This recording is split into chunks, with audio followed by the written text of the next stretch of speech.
Hello, everyone at Tabletop Roleplay Theater. It is I, your GM, Blake, for another fantastic Saturday with Curse of Strahd. You may notice we have a new familiar face on the cast, something that wasn't spoiled, was spoiled, but wasn't actually spoiled. It's Beth. She'll be joining us as one of our new regular members here on the channel here on the stream. We'll be getting introduced to her character here in a bit, but as we always do here at Curse of Strahd, we're going to go over our current characters, talk to the players, and, well, see what's going on in their heads. Typically, I would go in a specific order, but because I'm feeling sporadic this week, we're going to go and just go ahead and say, Izzy, you tend to go last. Why don't you go first this week? Hey, thank you. You didn't ruin my bit. Hi guys, my name is Izzy. You don't know me, but you could know me if you join the TTRP Discord server, link below and in the chat. I play a man by the name of, well, several names, but let's say for now his name is Zeke. He is a con artist and a half-orc, and currently is trying to track down the person who framed him for murder. Or, you know, find out that he actually murdered someone by accident. Who knows? But we'll figure it out. Lake. Yep, sorry. That is you. And going in next, we'll jump over towards Tamara, who we missed last week, and I believe the week before that. Yes, it has been 2 weeks. I'm Tamara. I play Shava Dust Blossom. And I'm actually just really excited to be back, guys. Welcome home.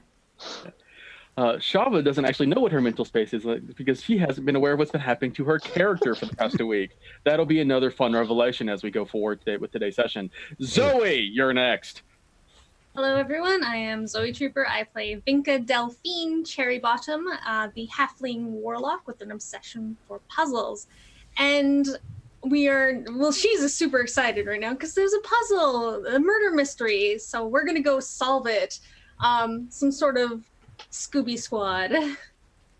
Every puzzle can be solved with murder because the solution is always death. Curtis, why don't you finish this off? Oh, now I'm scared. Yeah, I know. You were forgotten, Beth. That's all right. I'm not going to finish this off. She doesn't have a character yet. She can introduce herself next time. Oh, all right. We just get to look at her for now.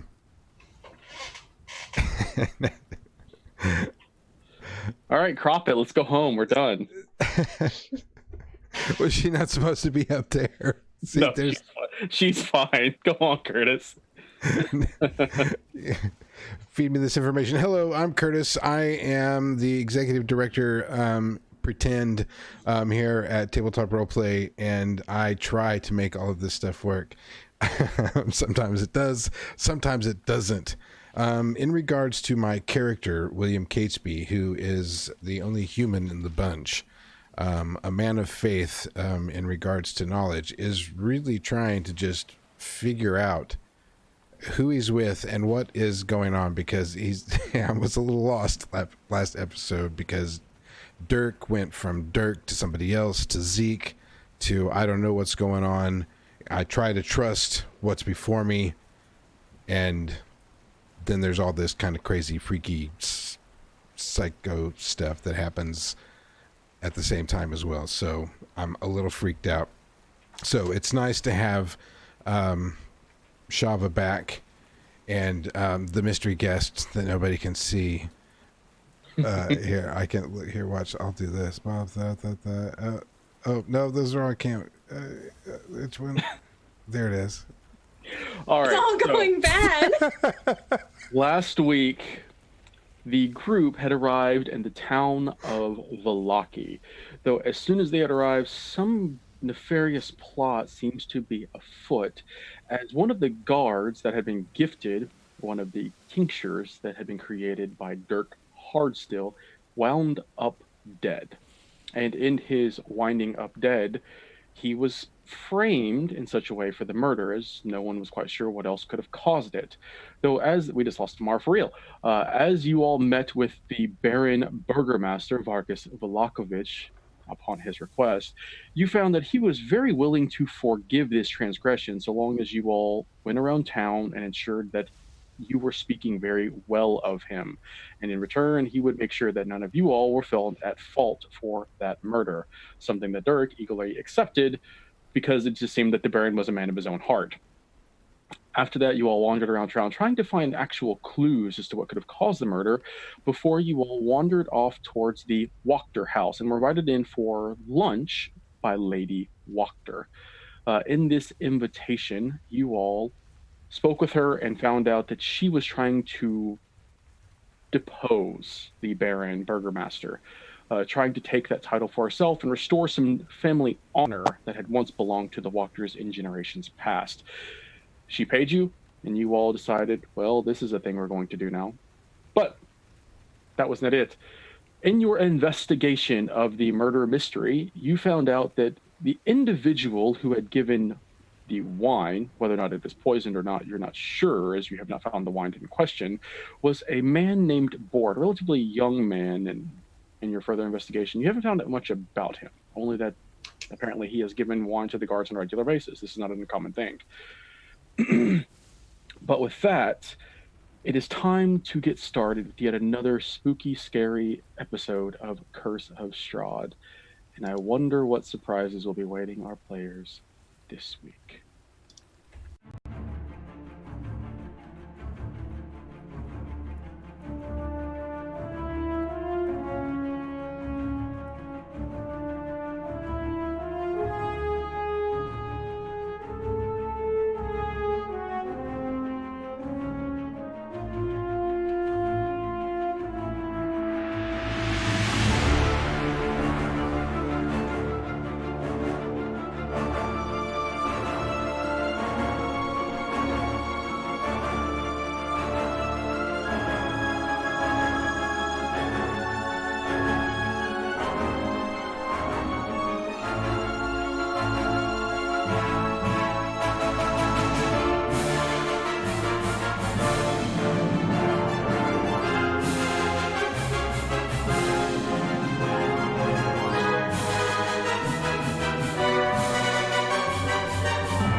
And welcome back. So, as we start this session, you all are having not quite a midday meal, but a midday sit down back in the Blue Water Inn, trying to go over the information which you have already had, trying to come to some conclusion that you haven't been able to find out thus far without gaining more information, as there's only time to waste before two new individuals who may glean more information to this arrive back in town. So as you were having this conversation in the relatively empty Blue Water Inn, the only individuals there are yourself and Danica. Sounds from the kitchen seem to suggest that her husband and sons are still hard at work, despite the fact that there's no one here to cook for. A figure walks in through the front door. But before I go into anything of that, Bethany, why don't you go ahead and take this? Very well. A elf of some variety walks into a bar. But there is no joke to this woman. Her skin is very pale, almost pallidly white. Not so much a very pale skin, but almost an absence of color. Her hair, contrasting, is very dark, very almost that raven's black. She's dressed in very minimal armor outside of some leathers, a rapier at one side, a bow over her back.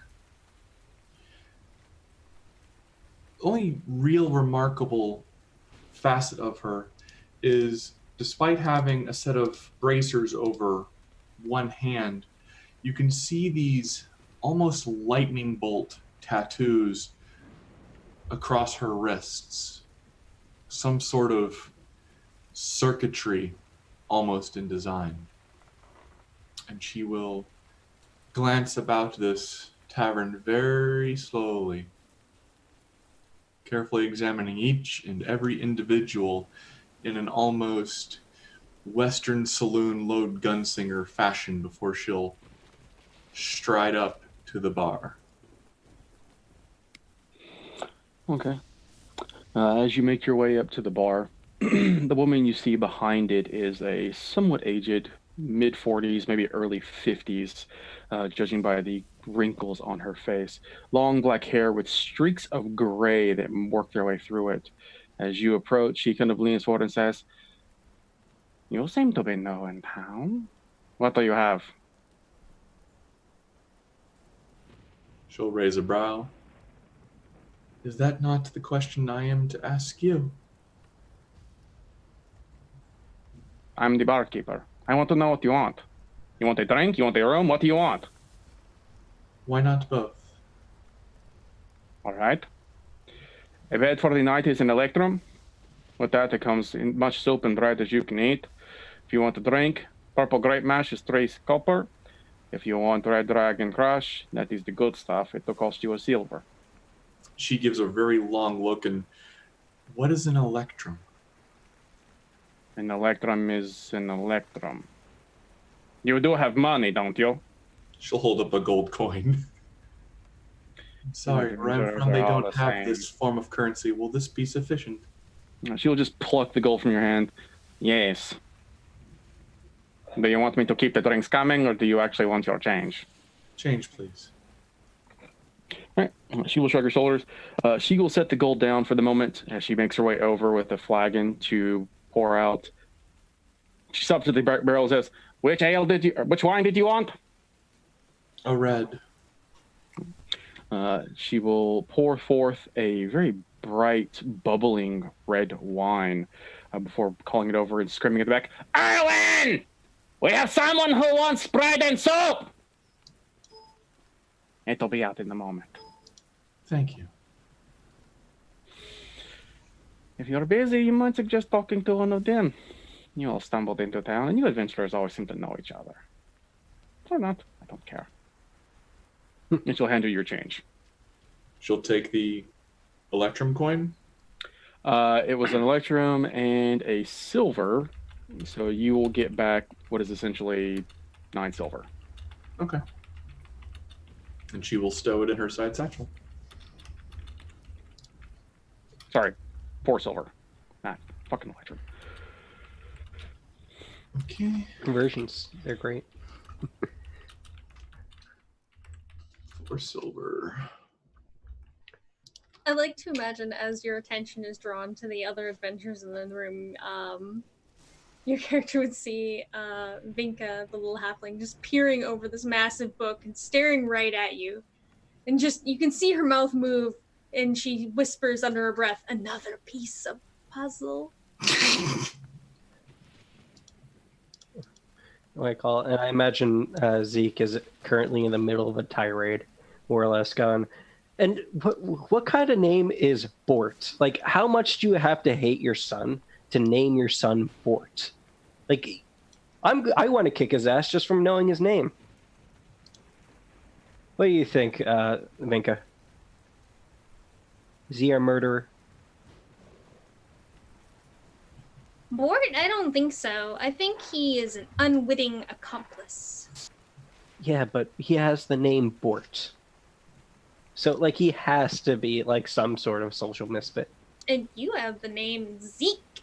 And Zeke is a cool name. It starts with a Z. I chose it myself. She just takes a sip of her wine, getting rosy-cheeked from apparently drinking in the middle of the day now, because that's what you do in this land.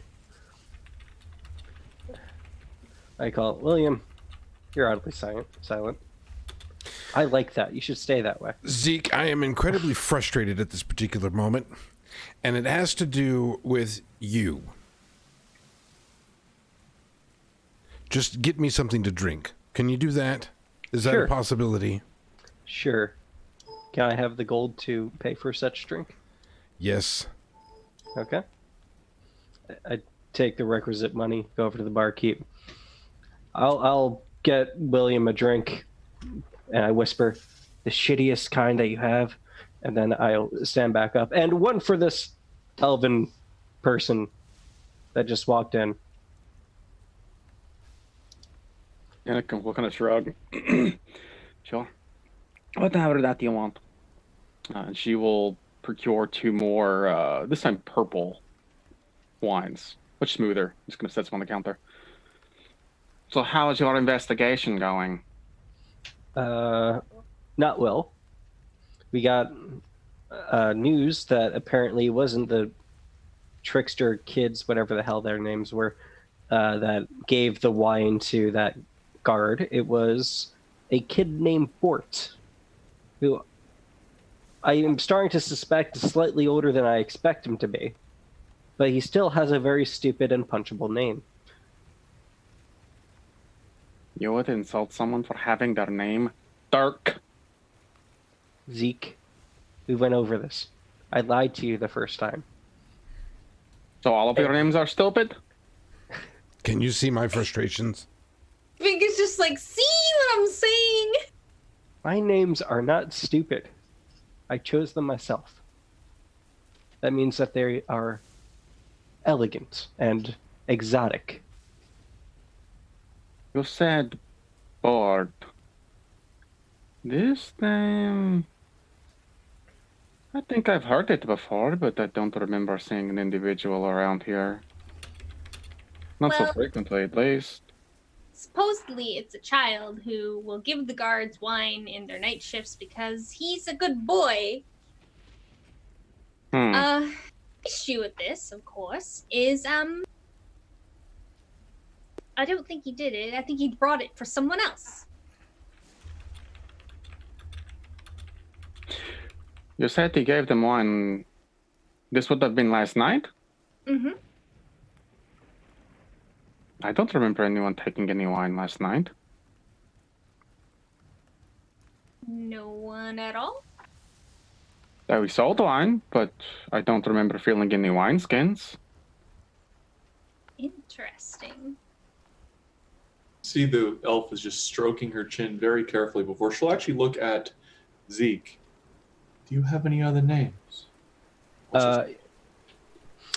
None that you need to know about. I see. I forgot you were here when I said that. It seems you're capable of amusing many people. Madame Ava sends her regards and is amused by your raven's gift. Who the F is Madame Ava? Looks around. Am I forgetting someone? Vinka, you're smart. Anything in there about a Madame Ava? Remember the fortune teller, but I don't think her name was Ava, was it? Let me check my notes. Her name was indeed Madame Ava. Ah, yes, the con woman.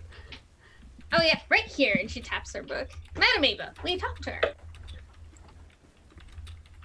Why? Were you the one who gave her all the information? Me? Miss Elf? Are you the one that's following us so she knows everything about our life? I only just arrived.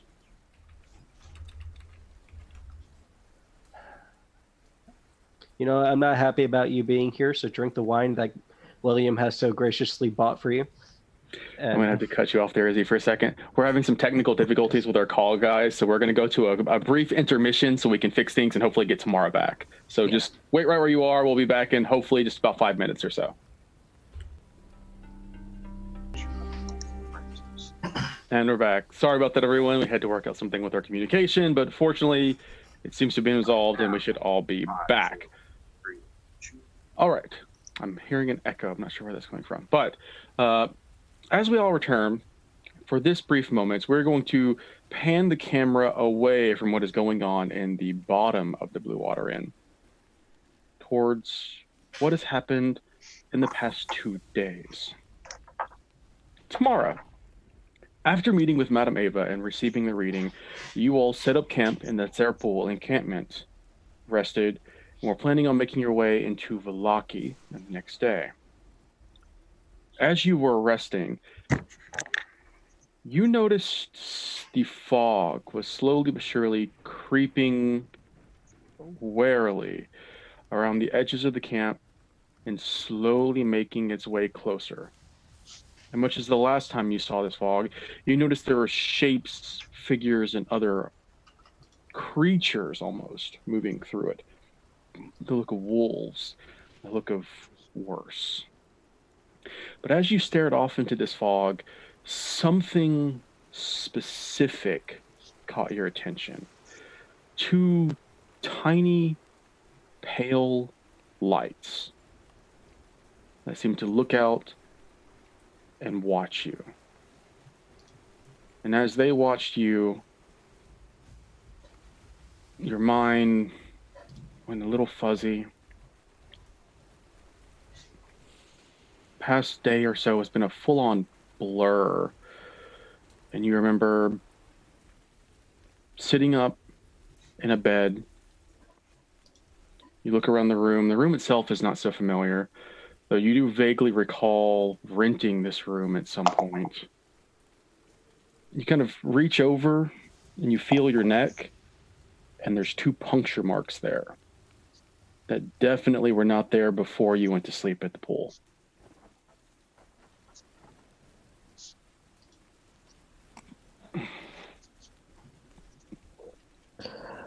Okay, yeah. So I sit up and I kind of continue to rub my neck. Gosh, what's happened? As I look around, do I see anything of note in the room? As far as you can tell, it appears to be your everyday run-of-the-mill in-room. Yeah. I'm gonna approach the door and just listen at the door. Make a perception check.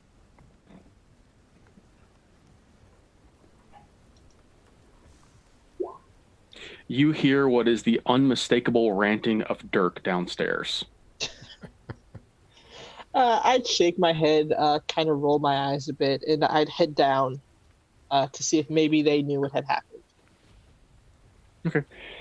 As you open up the door, you can see there's a slight balcony that runs along several rooms up here, but it overlooks the main tavern area below you. And you can see your companions sitting down there, speaking, drinking what looks to be wine. One individual you don't recognize, and a faint, blurry member of what you think was the barkeeper, a woman who introduced herself as Danica. Okay, I'd head down all the rest of the way. This is the first time that the party has seen Shava since she disappeared that night.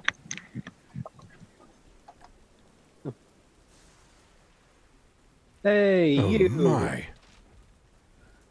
I forget your name. The imaginary friends who died in the imaginary house. How's it going? It's Shava. Shaba. Been a while. Someone will kind of look at Dirk and just kind of like rub her forehead, kind of like she's got this headache. And she'll go, I take that to mean you don't know what happened either. What do you mean? Wait, you know?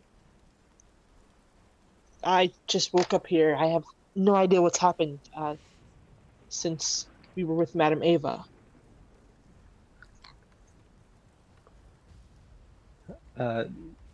Zeke is gonna side-eye the elf in the room and is like, do you know anything about this? No. Well, you went missing, and we, not being in any sort of armed forces, decided it was okay to leave a man behind, and we just kept going. I don't know what happened to you there, but you came here, you rented the room, and you've been out like a light ever since. As far as I know, nobody's messed with you or your things, and your owl's been sleeping in the top of the stables. Very curious. Yeah, and she'll just kind of like rub her neck again. As she just kind of looks around. Where are we? You're in the fortified town of Vallaki.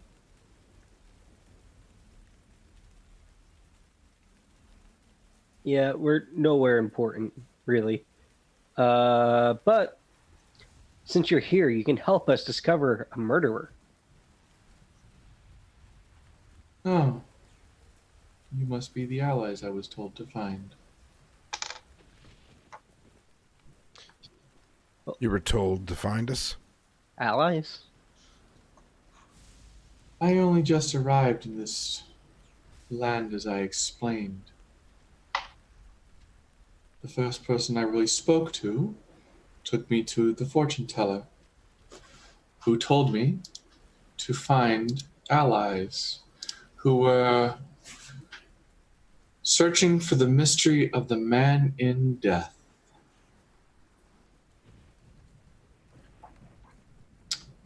That could only be you. Vinka, the man in death. Does that sound familiar? I mean, a man died.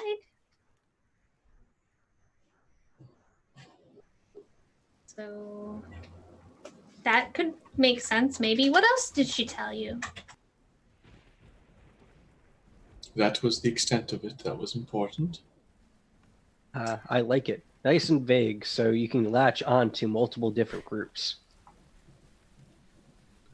I was told to fight a paladin in the den of a deceased dragon. And? It's so cool.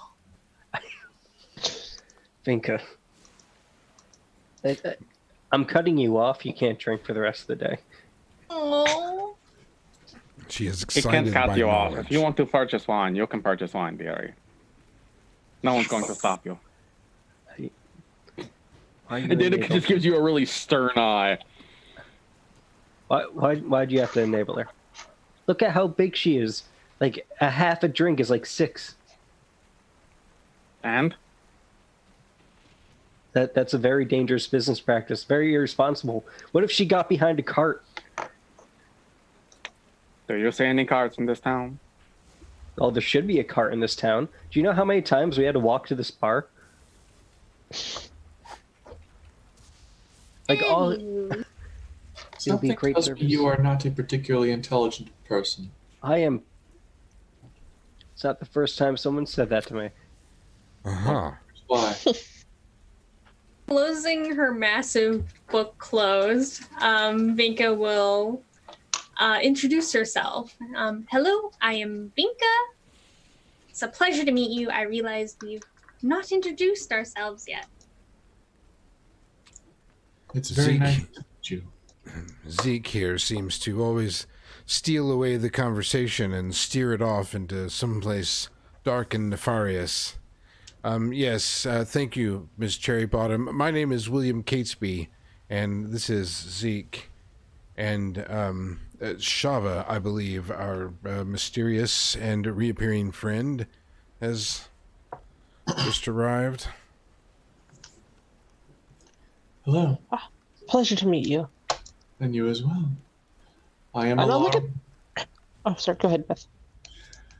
I am Alarwin Solheim of the Dawnspire. It's a pleasure to meet all of you.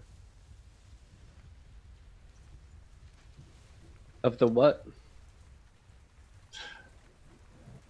Dawnspire?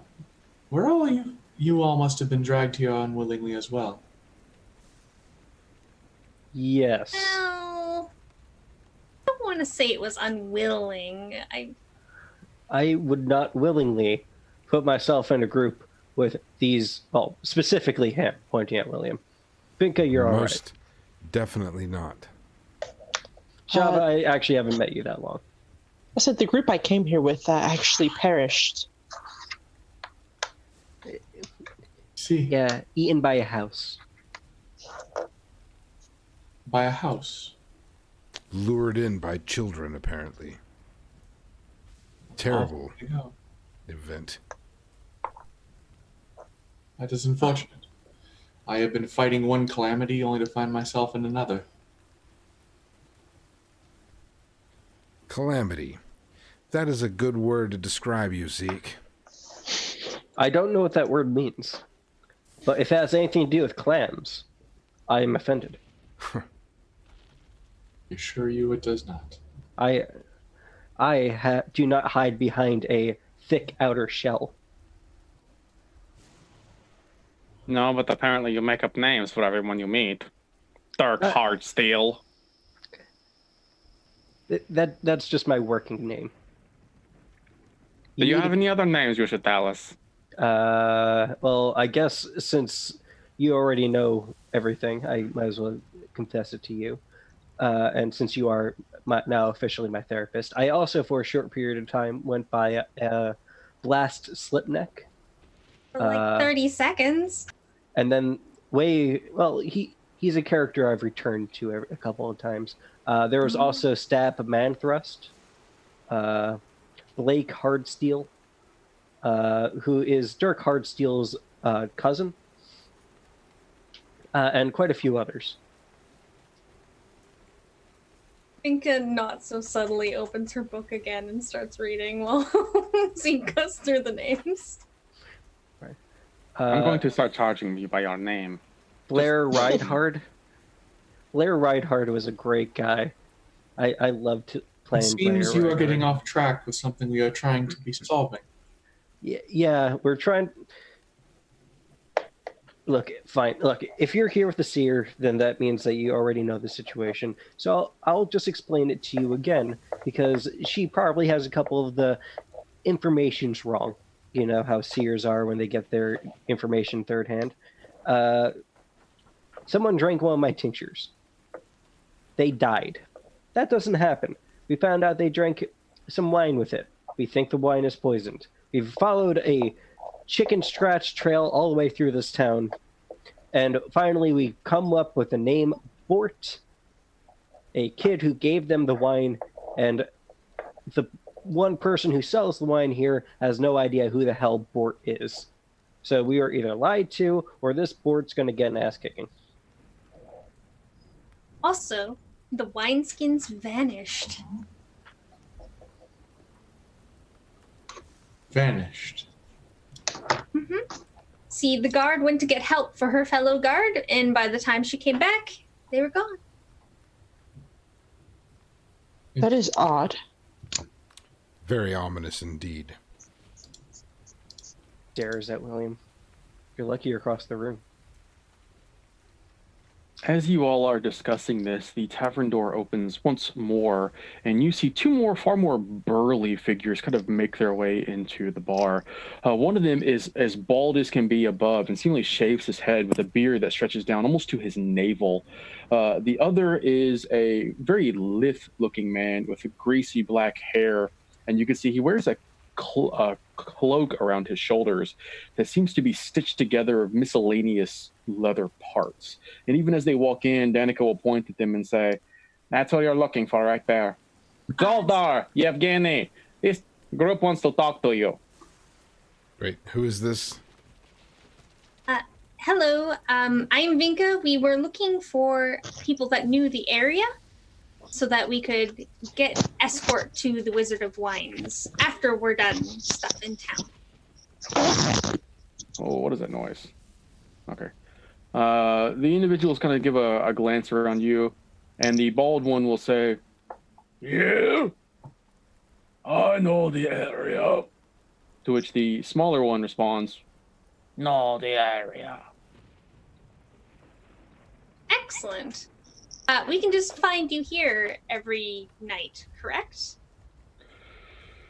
Most nights, yes. Again, the other one mimics him. Most nights.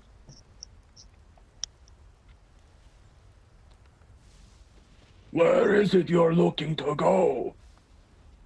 To the Wizard of Wines? That is easy to find.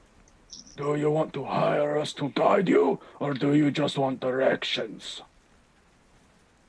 Vika would look to the others. Directions is fine. You want directions? All it will cost you is 3 drinks for each of us.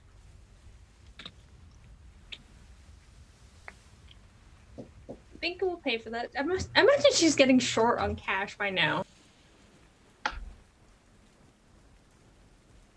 Okay. You agree to pay drinks, and Danica will just say it's a silver for each of them.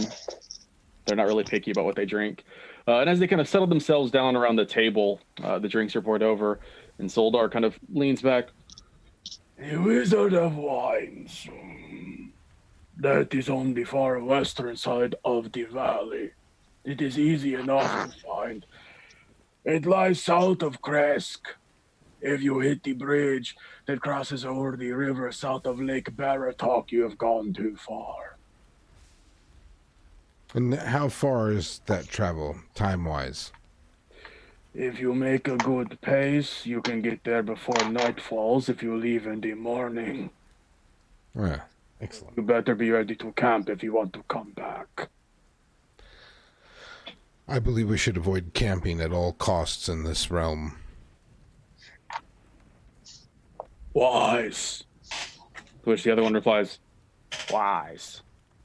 Do you know anything about that abandoned windmill? I believe it's east from here.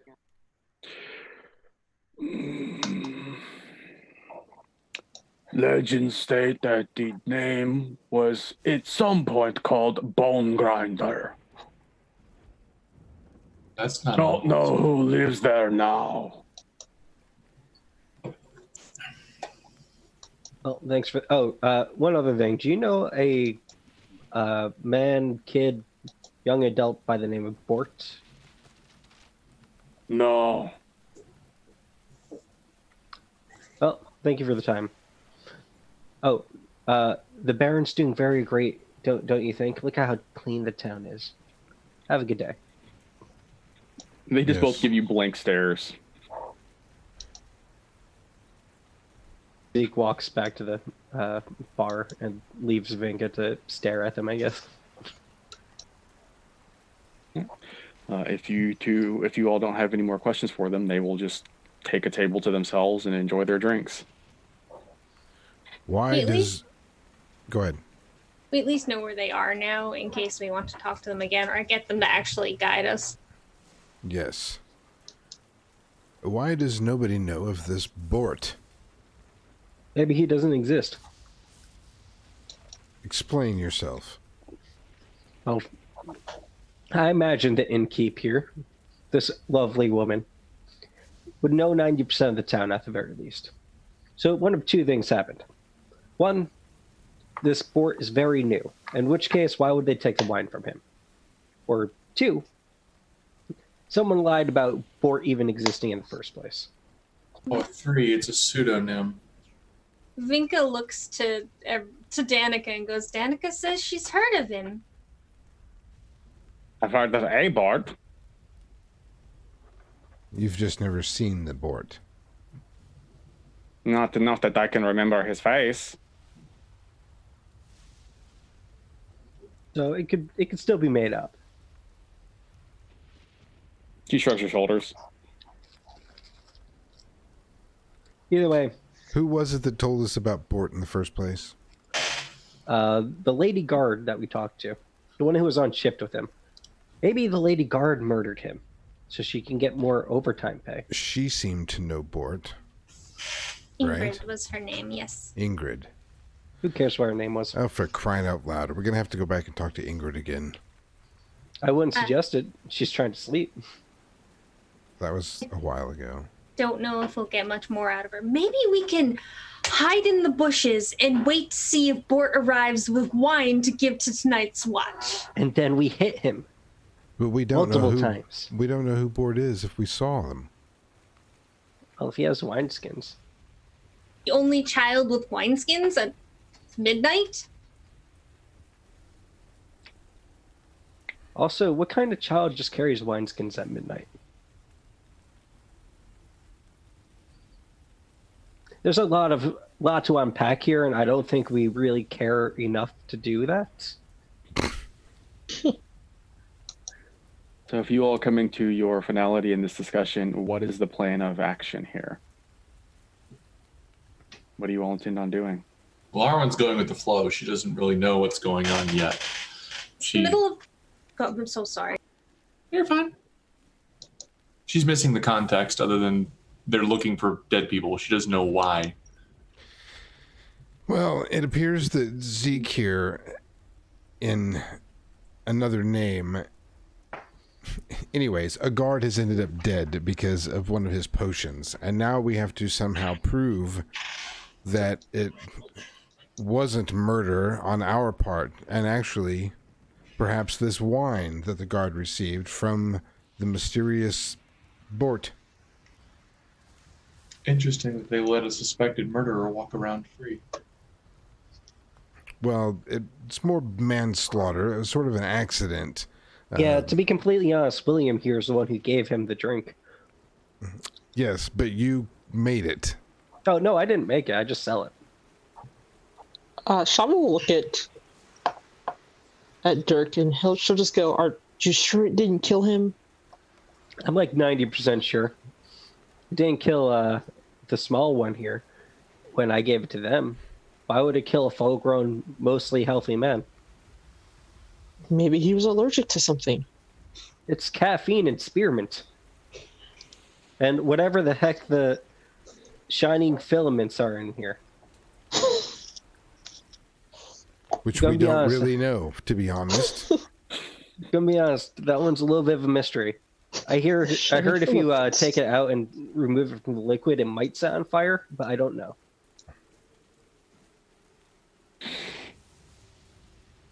I'm gonna So- just look at him. Oh yeah, go ahead.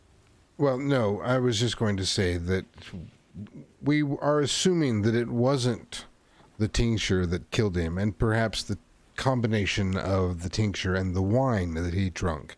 And so in investigating that, we've discerned this Bort brought the wine, and now we've discovered that nobody really knows who this Bort is, so we're thinking that there may be more to this than what we Middle of initially the thought. day. Yeah, what time is it, DN? It's hard to tell because there's no real gradient to the light, but judging by how long you all have been up, you estimate a couple of hours. Anywhere between 11 and 2. So it's not nighttime yet. No. And by the way, I've been released from being in jail because I made a deal with the burgomaster that I just have to make sure that everyone likes him by the end of the sun ceremony, and Burgomaster. everything will be okay. I'm assuming this burgomaster is some kind of mayor or governor. That Isn't is it- what the title entails, yes. He's also a baron. Okay. Baron von Krinkelstuf or something like that. No, it started with a V, didn't it? You know, I'm not very good with names. And the Sun Festival is beginning very soon, within the next 3 days or something, I believe. By the flyers they've been posting, it should be the day after tomorrow. I see. So we can either spend our day looking for Bort, or anyone else have any ideas? We can start digging up dirt on that guy that has the weird arm. Maybe we should just scrap the whole Bort idea and just not even worry about the Burgermeister, because we've already committed to usurp his power anyway, and that would eliminate the whole debt that we owe to him. William, I'm confused. Isn't it, though? Why would- Completely confusing. Why would we want to usurp the governor? Because Zeke here made another deal with Lady Doctor? Wachter. I like to imagine Vinka's doing this because she doesn't want to talk about staging a coup in the middle of the pub in front of the barkeep that they don't know, but okay. Oh, you're right. My apologies, Vika. Dirk here my needs man. gagged more frequently. Yes. I'll Your give- mouth seems to give us a great deal of trouble, and I only just arrived and figured that part out. My mouth Needs to Is stop what- talking. is what keeps Doesn't this shut up party and alive. stop moving it. I don't like you.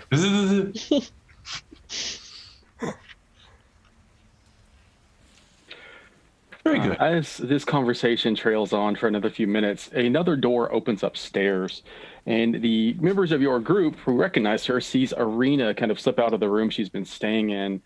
She looks over you all and says, "So, judging by how much you all have been yelling at each other, I have to assume things have not been going so well here in town."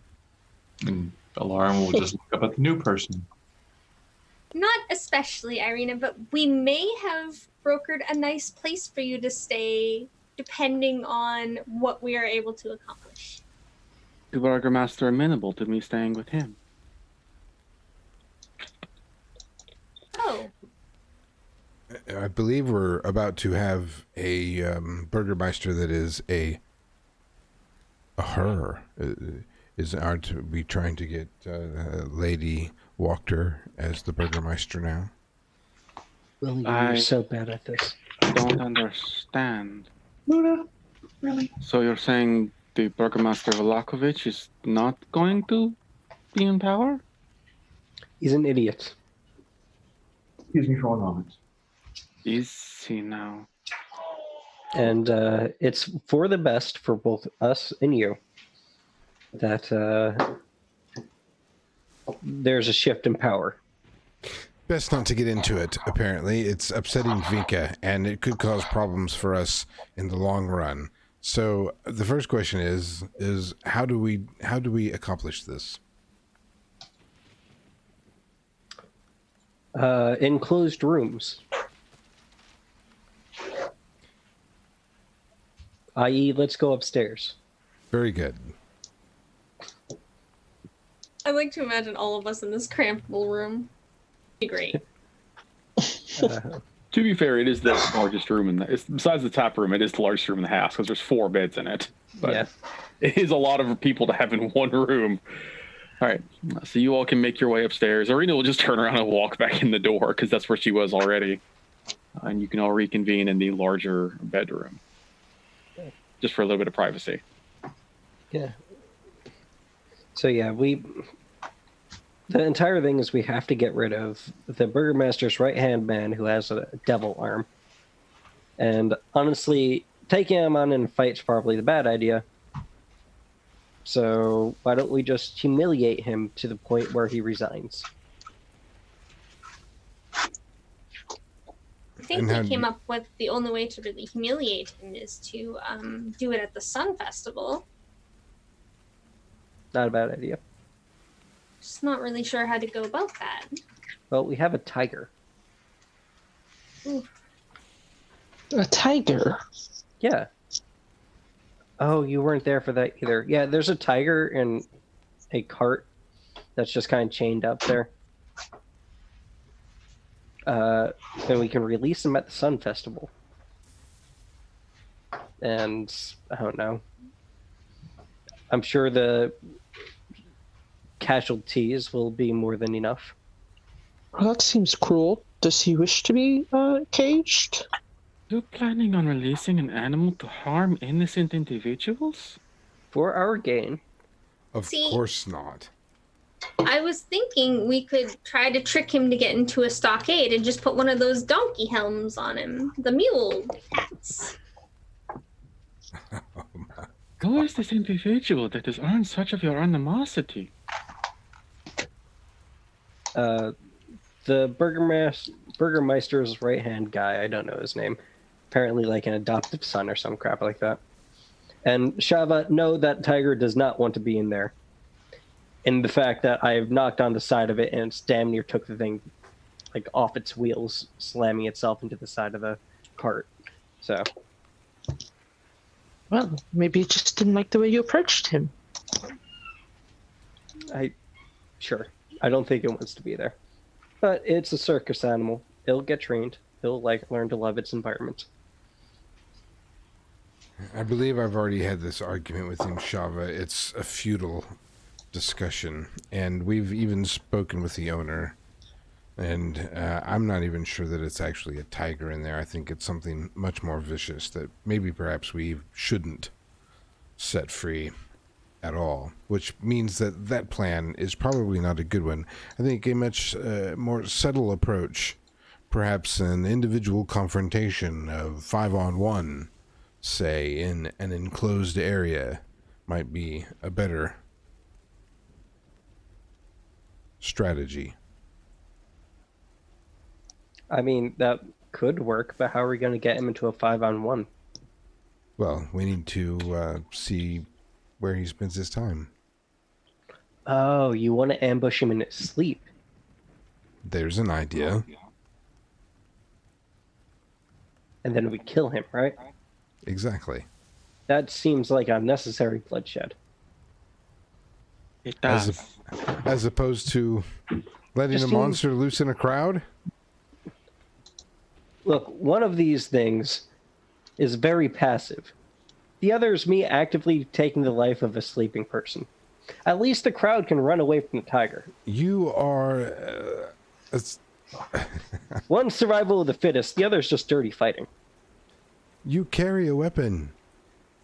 And You are a killer, I'm a bodyguard. which requires you to kill. Not necessarily. Yes. Look, I've never killed someone who hasn't attacked me first. I do not believe killing a man who has done nothing wrong is a righteous act. It You is cannot not. do this. I have to agree. Oh, we can beat him up. I thought that he had done something wrong. Didn't Wachter say that he had done something wrong? Just going to believe her? Would you believe anyone? If I were to approach you and ask you to kill a man you did not know and said that he has killed hundreds, would you just take me for my word? Well, not you, of course. It's a judgment of character. At the very least, you should speak to this man before you decide to kill him. I call.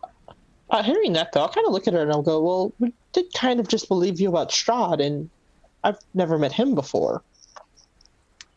I seem to have missed that part of the conversation. That is true. Good point, Shava. You speak to anyone in Barovia, they will all tell you the same thing about the devil Strahd. Well, we're talking about a man with a devil's arm. Perhaps he's connected in some regard. Irina just kind of sighs. Fine. I cannot control you or your actions. I cannot stop you, and I will not make an attempt to. And she will politely make her way out of the room. That seemed to upset her. I'm telling you right now that if you attempt to murder somebody right in front of me who is of no apparent evil, I will stand in your way. So what we do is we get him, we beat him up, and we tell him to leave. Just because. Yeah. It's not correct killing him. All we have to do is make it so he knows that he is not in New the rule, right you place. don't talk ever again. I talk as much as I need to. You want to press this issue? It's apparently a generational fight between two houses. And because of Zeke's double talk, we are caught in an agreement to do two different things for two different people. We are supposed to be out there talking about how good this Burgermeister is, and I will tell you, I have met the man. He is not the nicest of people. And he is going to throw us in jail. And he has this nefarious assistant. And so then we discover this lady Wachter, who apparently is the rightful Burgermeister, historically, what the fuck was that? Of this place. And so she claiming that she can set everything right. Then apparently we agreed to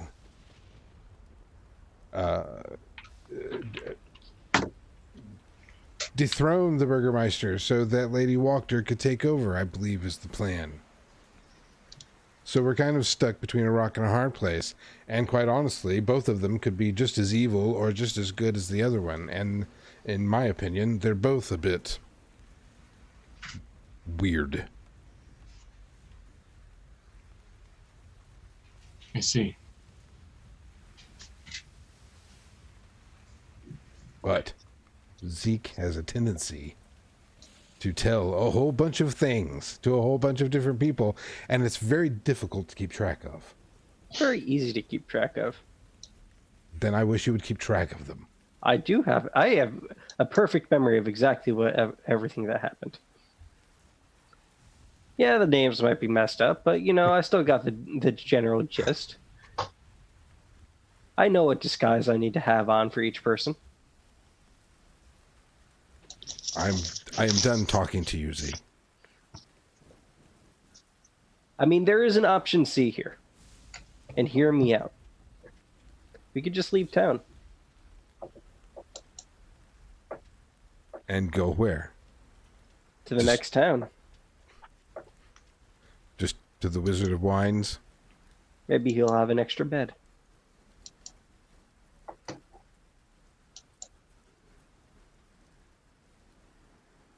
I almost like that option. What do you think, Vinka?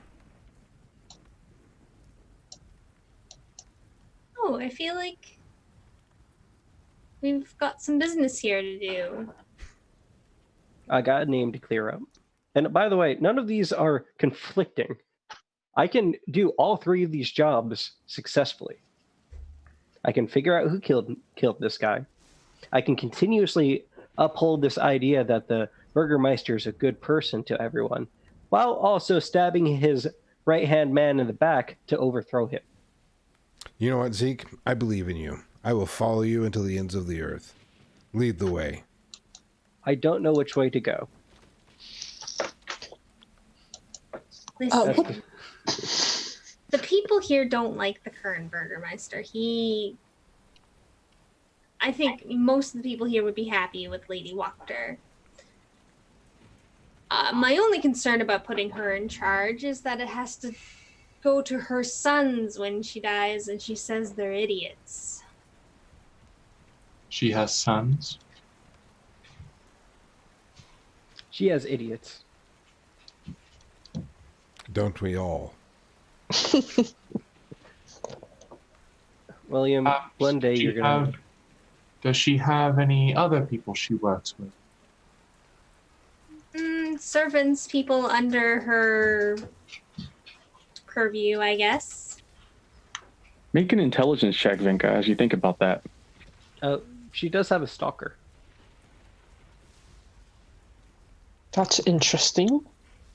You do remember specifically she has someone in her employ named Ernst who she hires to spy on people in town, to know things in town. Yeah, I was good. He seems so small, though. I didn't want to bring him up. She also had a spy, I guess? Interesting. An intelligence gatherer. Very useful if she wants to be an actual effective mayor. Not unintelligent. Would you say the current Burgomaster is a cruel and vindictive human being? I mean, in the town, there are people bound in stockades with mule heads on them. I'm not sure why. And do you have any proof that Miss Wachter is not the same? Seems more elegant. Elegance can be good and bad. She seems more like the person that would poison you. Well, that's an interesting turn of phrase. Rather be poisoned than stabbed. I see. Regardless, if we do this thing, a very nice setup for Irina will exist here, unless she wants to move on.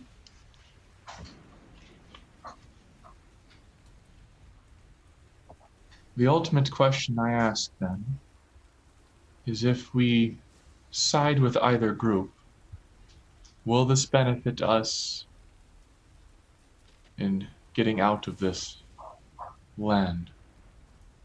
Well, it will make things easier for us to operate in this town if we overthrow the Burgermeister, because she's the woman we're working for is willing to look the other direction more readily. I see.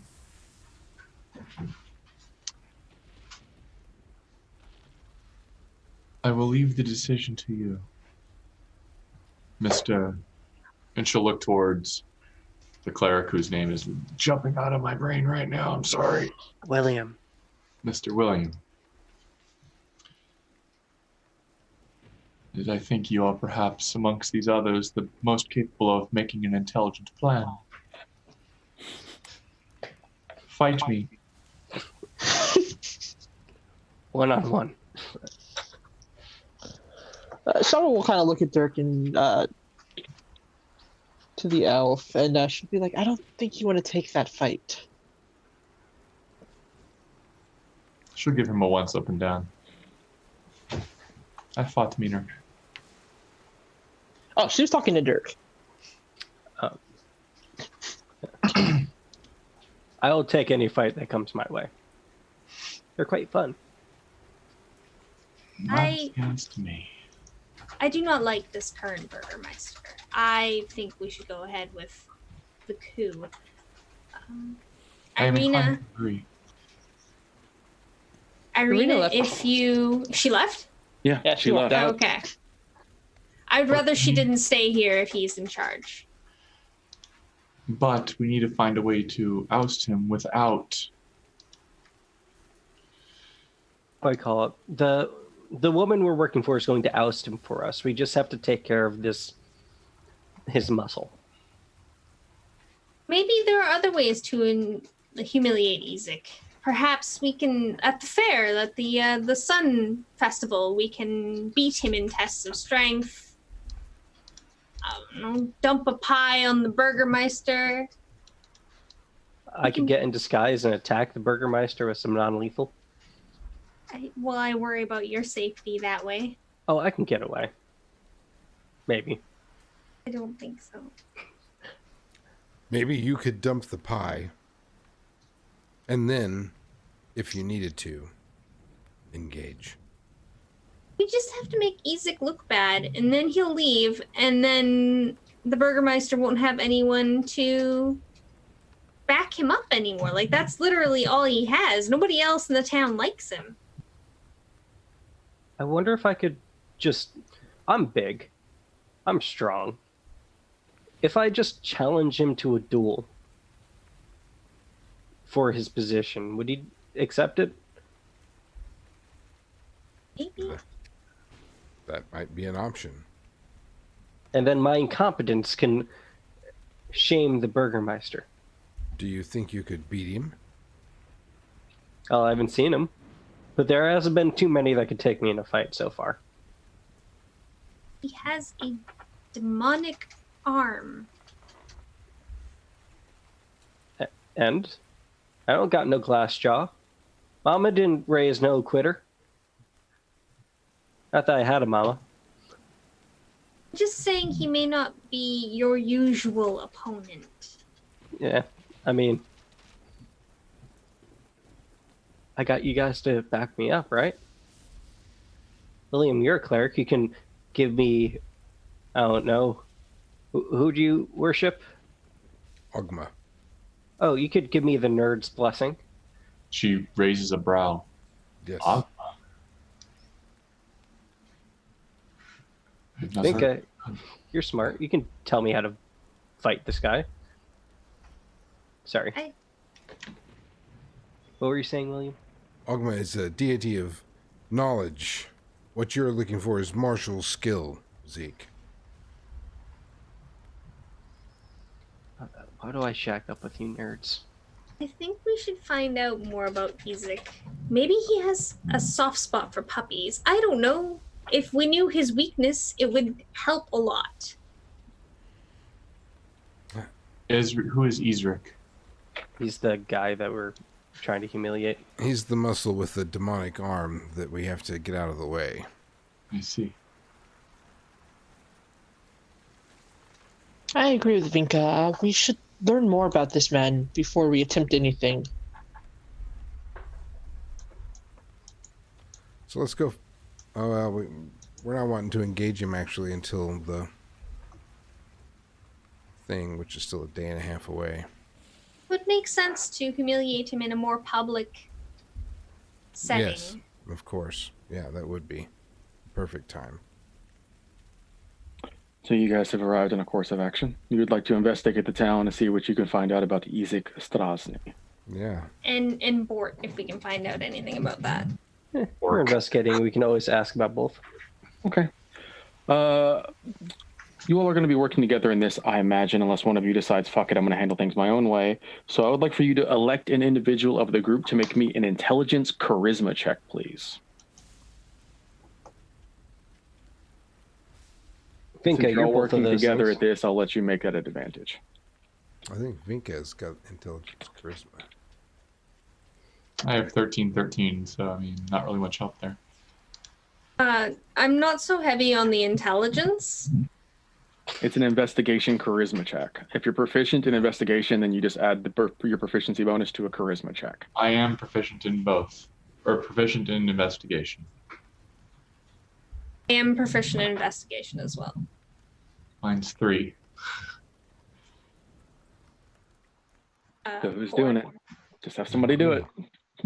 I don't care who does it. Just somebody make a roll. And I said you have advantage, so you can roll twice. All right. So with the +2, because you are proficient in that as well.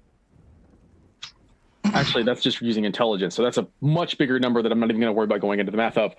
As you ask around town, the general knowledge you get about Isaac Strasny is quite simple. One, he is a notorious tyrant, much so that he is well known for abusing townsfolk and getting his way. He is seen as the right hand of the Baron Vargas, and whenever the Baron Vargas needs something to be done, it is Isaac Strasny that does it, no questions asked. Upon this investigation, however, you do all wander by a familiar store, one that drew your attention earlier, William. The sign outside is that of a rocking horse with a large B engraved on both sides. And as you look from it over towards one of the signs in the windows, you see that familiar phrase again. Is no fun, is no Blinsky. Something that every time you read it, it kind of catches something in your memory. Can I roll to see if I remember what that is? Do you not have it in your notes? I remember what it is. I was just wondering if my If it's in your notes, you remember what it is. You don't need to make a check for it. Oh yeah, so I'd look at the others and I'll be like, I've seen this before. On a doll. Which is appropriate because the store itself appears to be a toy store.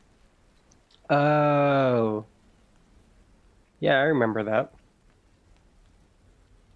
Maybe Blinsky's just the name of the brand.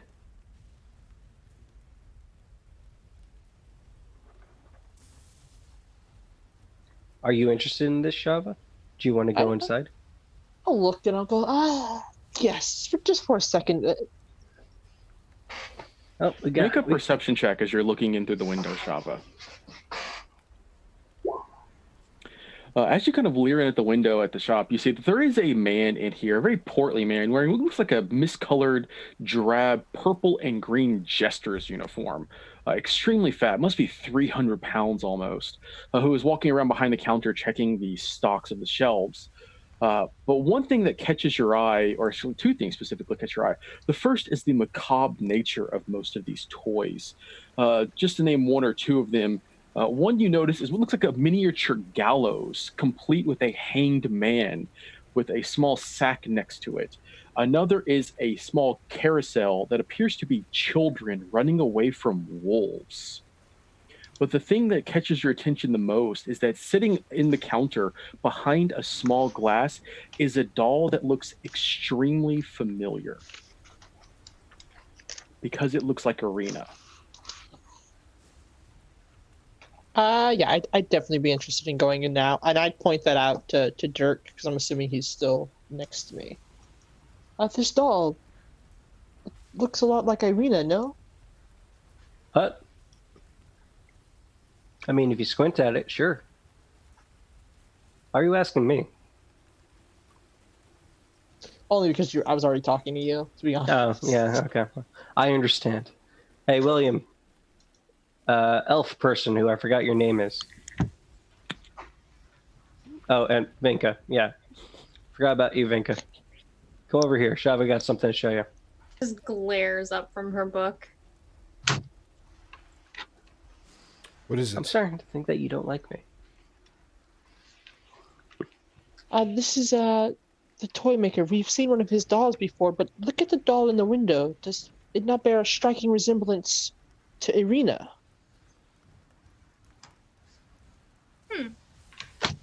And it does. Is there anything else on the shelf that looks like people we know? No, there are more unusual, very strange toys, but nothing that looks like familiar. It's just that one. But the reason it catches your attention is not only does it look familiar, it's stationed away behind a case, almost like it's being protected. Interesting. Oh, very odd. Does it look old, like there's dust or anything on it? Hard to say from this far out. You have to go into the store and take a closer look. You know, now that I Because think just about looking it, at the case looks a little dirty. none of these toys seem child appropriate. Let's go in for a closer look. After you.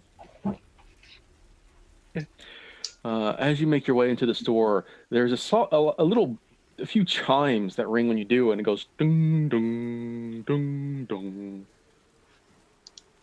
And as soon as it does, the man kind of looks up, stares at the door for a second, and at first he seems almost surprised, but once he sees you all are kind of make your way in, he just smiles. Welcome, friends, to the House of Blinsky, where happiness and smiles can be bought at bargain prices. Perhaps you know a little child in need of joy, a little toy for a girl or a boy. Yes. We are interested in that doll right there, and she points us at the one that looks like Arena. Can you tell me about it?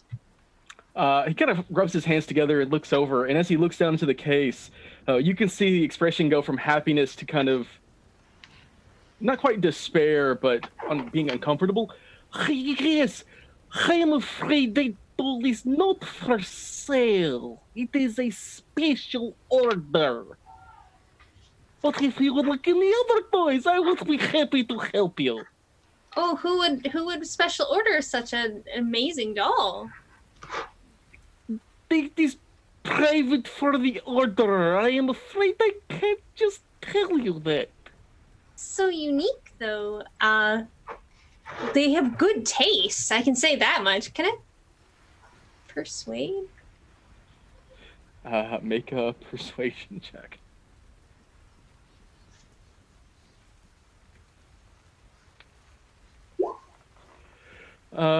He kind of looks down at it for a second.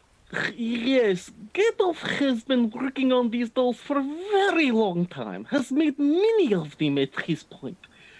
But Gandalf should not reveal who asked him to make it. That would be very foolish in Gandalf's part. Gandalf is afraid. I understand. I won't push any further. There was a young boy in town, though, that I wanted to get something special for because he brings wineskins to the guards at night, and he should get something nice. Oh, little boy. Gandalf would love to make toy for him. What does he want? I'm not sure. Are you familiar with Bort? He kind of thinks for a second. Bort? Does not ring a bell for Gandalf. Oh, darn. DM, can I insight him when he was talking about not wanting to reveal who was purchasing the Irina doll? Sure, make an insight check. He is clearly terrified of whoever is trying to do it. Okay. I wonder, somebody who threatens him. Having heard kind of him talking about it and how he was kind of avoiding it, Shava would just kind of look at him and he'll go, "It's okay if you don't want to say it was Strahd," just to kind of gather his reaction to that. His face just goes stark white pale and says, Strahd? No. Gandalf has never met Strahd. The devil has never been to Valaki. Kind of says, Please do not speak of that name in the store. Happiness is what Gandalf sells, not devils. This is more of an extreme reaction than whoever he was thinking of earlier. Yeah. Yeah. It's got to be somebody local. Maybe Yeah, Shava, music you or shouldn't say something? Strahd in the open public. It's like Voldemort. He kind of reaches over and tries to allow pulls his collar for a bit, and as he does, you hear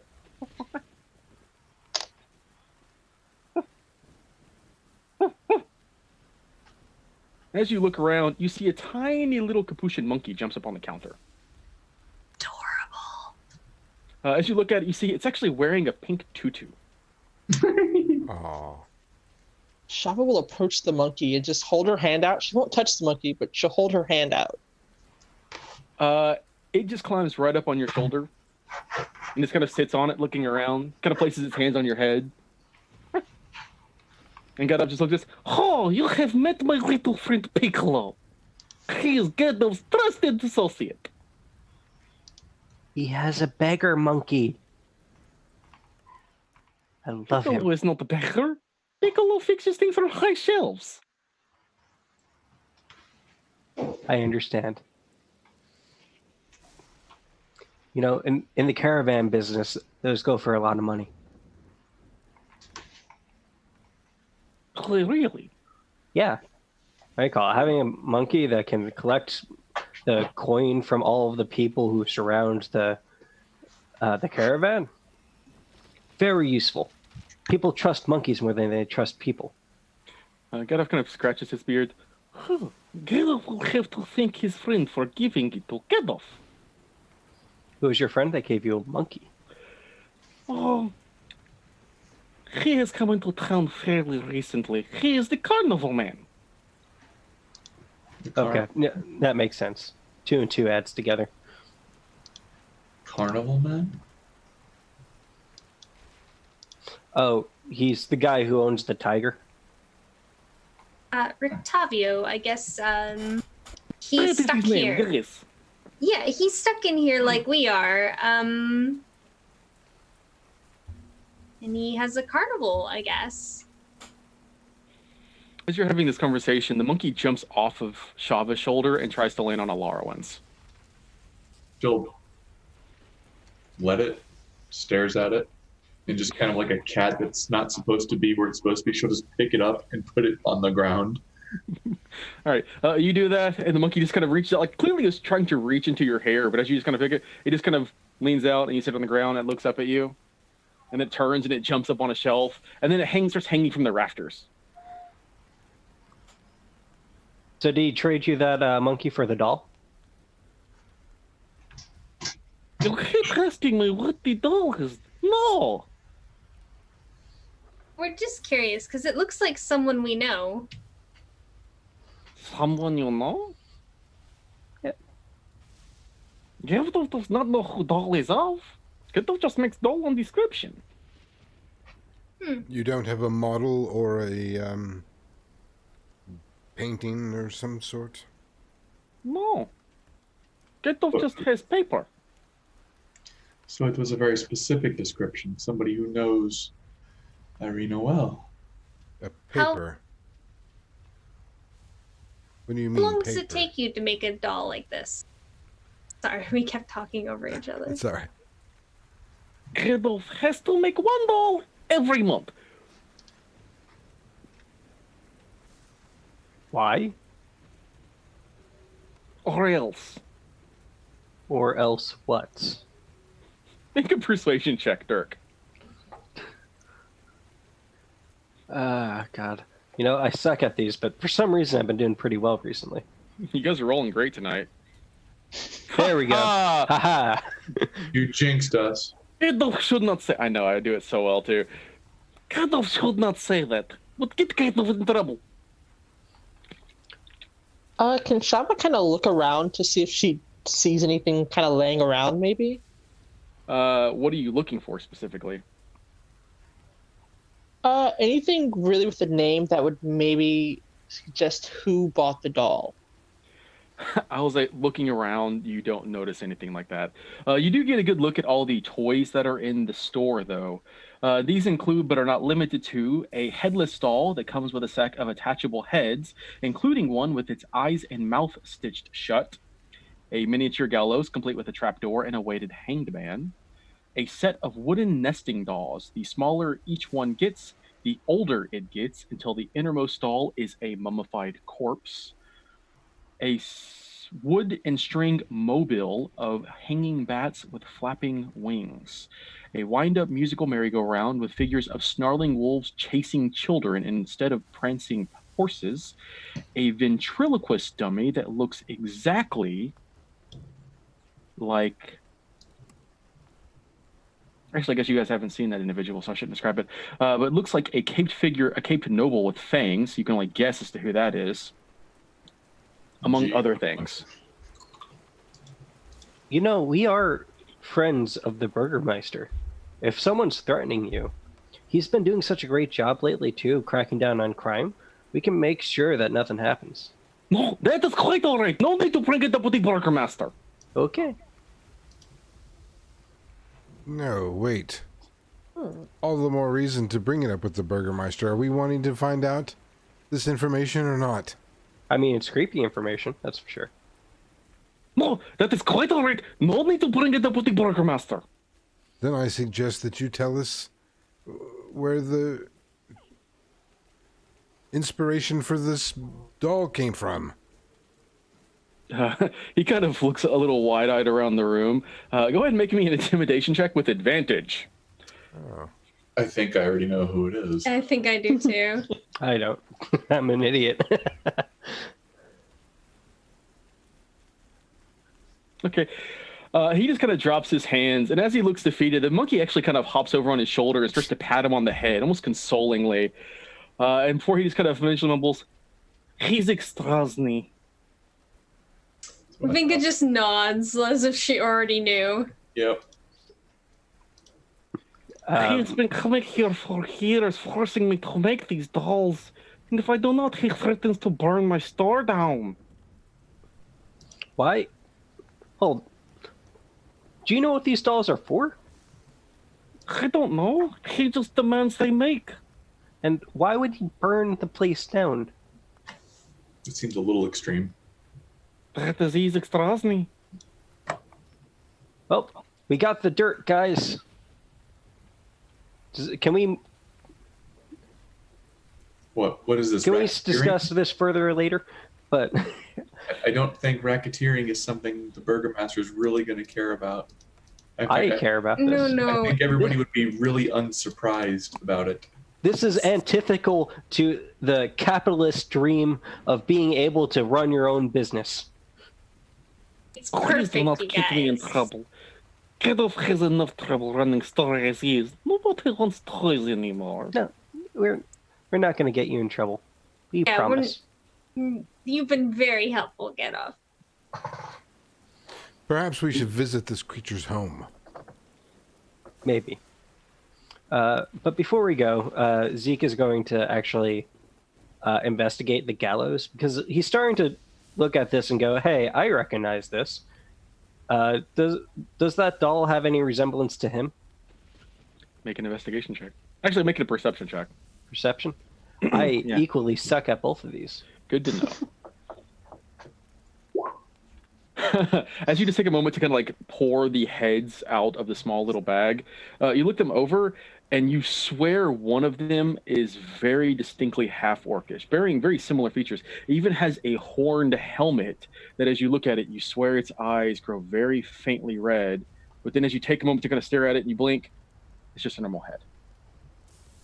I am going to try to palm this. Make a sleight of hand check.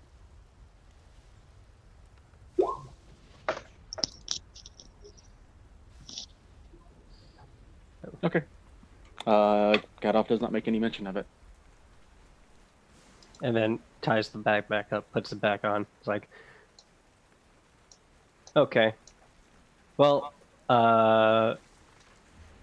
anyone else have any business here? Anyone else want a doll? No, I'm good, thank you. As you mentioned that, Gadolf's eyes kind of light up. Like maybe there's still hope when you say that. He just completely deflates, clearly defeated. Well, if you want a toy for a little girl or a little boy, Actually, Blinsky's toys. do you have any rag dolls? Ragdolls? It's something that's durable and not easy to break or stitch. He will kind of look around for a brief moment.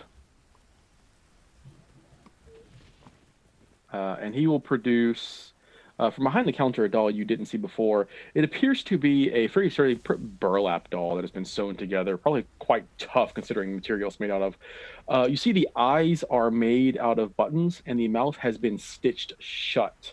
The complexion of the doll looks like it's been covered in some form of paint or blush that gives it kind of a green consistency until you realize that pieces of it look like it's been sewn together, like it's made up of multiple pieces. I'll buy this and any feathers of a black nature you might have. Gadolf has lots of black feathers. How many do you want? Let's say 8 feathers. Okay. Gadolf can give you that for 1 silver, 5 copper? 1 silver, 5 copper. Yes.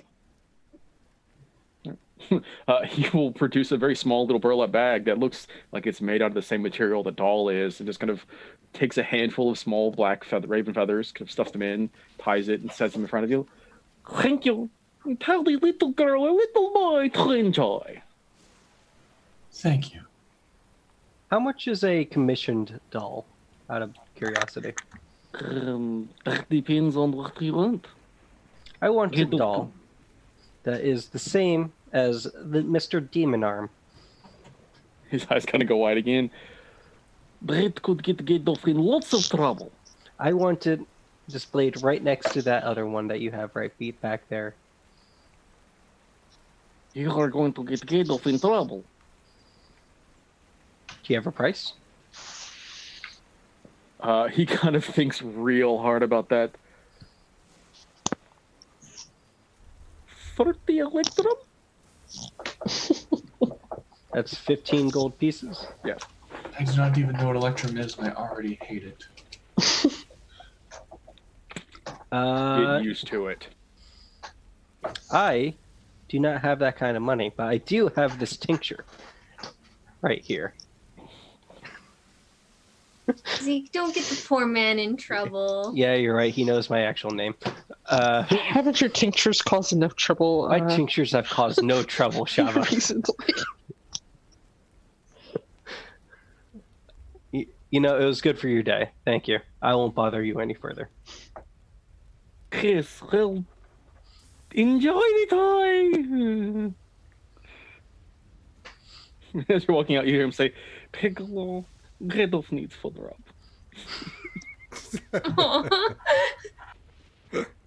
Oh, that poor monkey. Okay. All right. You all make your way back out into the street. And I think despite our break, we're going to go take our 15-minute break now. Everybody stretch your legs, get some water, enjoy yourselves, get some snacks if you want them, and we'll come back very briefly. As the group exits Blinsky's Toys, they have some new information and perhaps something they can work with in their plans ahead. But that decision is up to them. So, miscellaneous group who does not have a name because the members keep changing. What is your course of action? We are the cursed. I got it. We're the ghost feeders, guys. We have a lead. I mean, kind of. Where does this guy stay? Is he with the Burgermeister? Would make sense, wouldn't it? Yeah. Mr. Okay. Cherry Blossom, do you have an idea of how to proceed? It seems so childish, but to take his dolls and to put them on display in the festival would probably be enough to run the tyrant out. Sure. It's actually not a bad idea.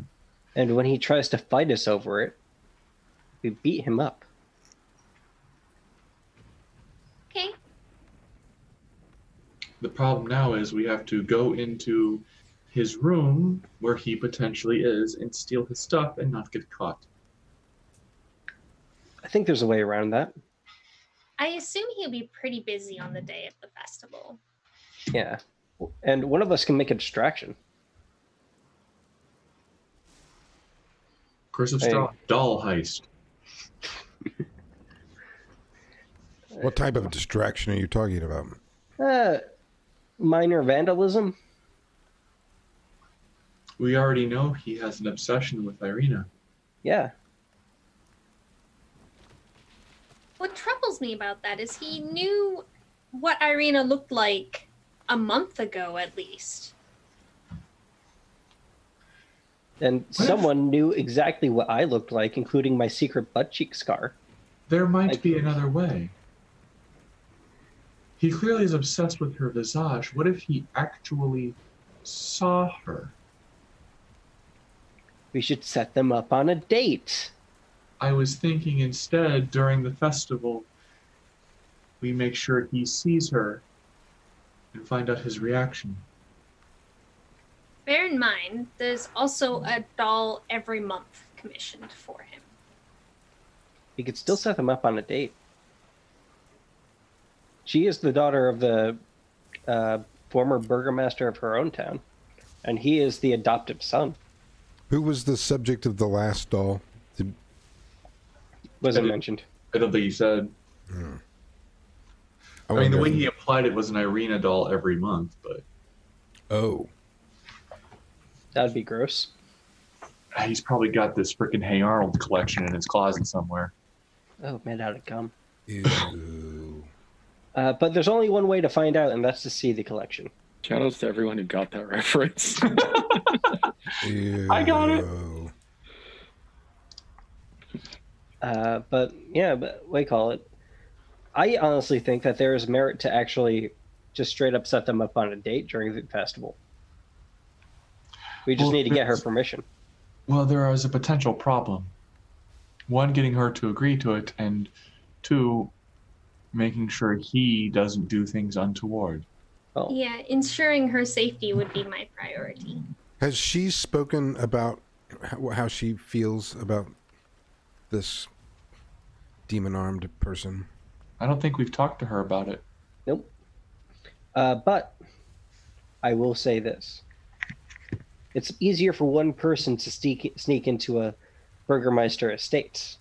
So the rest of you could secretly follow along the dates and make sure no hanky business happens. You know, like a obsessed father. Maybe we should just go speak to Irina about these dolls. See what she knows about them. Yeah, or you could do that. There is an old song where I am from speaking about never splitting parties. I don't see a party. Seems like wise advice. Oh wait, no, we do know who another doll was made of. What was that 16-year-old girl's name that we met the mother of, who was like crying in her house? That was a doll made by Blinsky. Yeah, I don't think that was of anyone, though. That was of her daughter. No, she was just calling it her daughter. Which would mean that it held semblance to? Maybe? I don't know. Look, I'm trying to connect dots here. My brain's moving. You can see the smoke coming out. Less dot I'm impressed. connecting Let's talk and more to Irina. action. Let's talk to Irina and formulate a plan. Sure. If we could make them engage us in a way that makes them look bad, all the better for us. If we do the thing that's going to cause problems and then screw it up, we're in deep shit. Yes? Either way, Very we true. run out of town. Though, William, you are going to have to say sorry to Irina. Why? She's mad at you. What did I do? You suggested that we should kill this guy.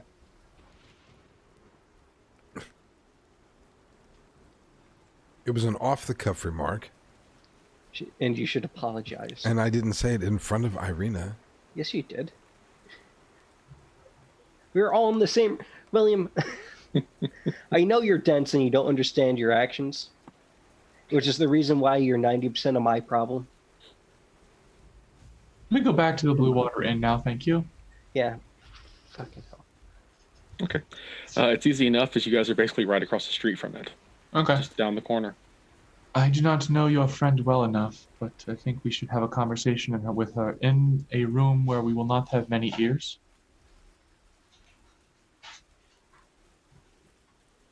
I think that's good Thanks. advice. Okay. So at the moment, it does occur to you, you all don't know where Arena is. Is she not in her room? No, she left. She left. She stormed Oh. out on us, yeah. After you all decided, after you made the conversation about it may be the best way, she decided, well, I'm just going to go. Oh, crap. We don't know where she went. Maybe to I the can Burgermeister? guess she went to the Burgermeister. Ruh-roh. Yeah. Ruh-roh, Reggie. So let's Follow head that in that trail. direction. Yep. Get your fighting pants on, guys, or we might have to bust her out. Let's get going. We're going to the Burgermeister there, Lake. Yep. Okay. So you all turn around and say, fuck it, let's go back to the Burgermaster's mansion. Alrighty. Ironically, this takes you back across town, past Blinksy's coins, and down the road from there. The mansion is exactly as you left the last time most of you were here.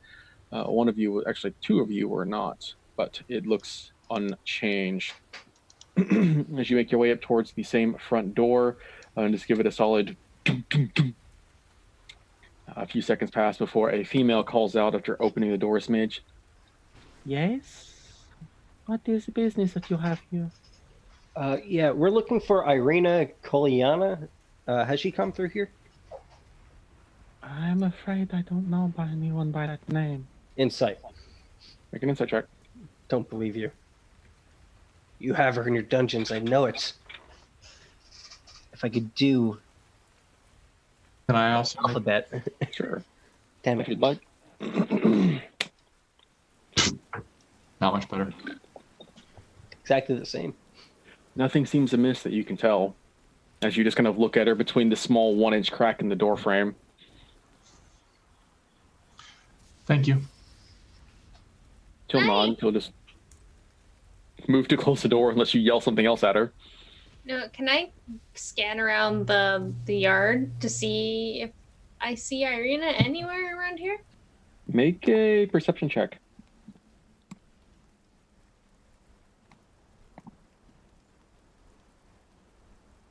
Nothing jumps out at you. God, guys, after I mentioned you guys having great rolls, you just decided, let's just tank this right now. Well, Took I'm a going to big laugh dump. at these 666. Yeah, we rolled the 666. Took a big old dump. I bet Bort stole her. We have to find Bort. No, I don't know, actually. Where else could she have gone? She's not at the bar. And she's not here. I'm stumped. I don't have a map of the town. I don't know how big it is. Not very. I can't give you guys a map. Give me a second. Because you guys have pretty much circled it a few times. Oh, You all are currently here. This is the Burgermaster's mansion. okay. You could split up and look around the town, ask some people. They said you should never, how you say, split the party. Fine, you go that way. We will all go this way. Sure.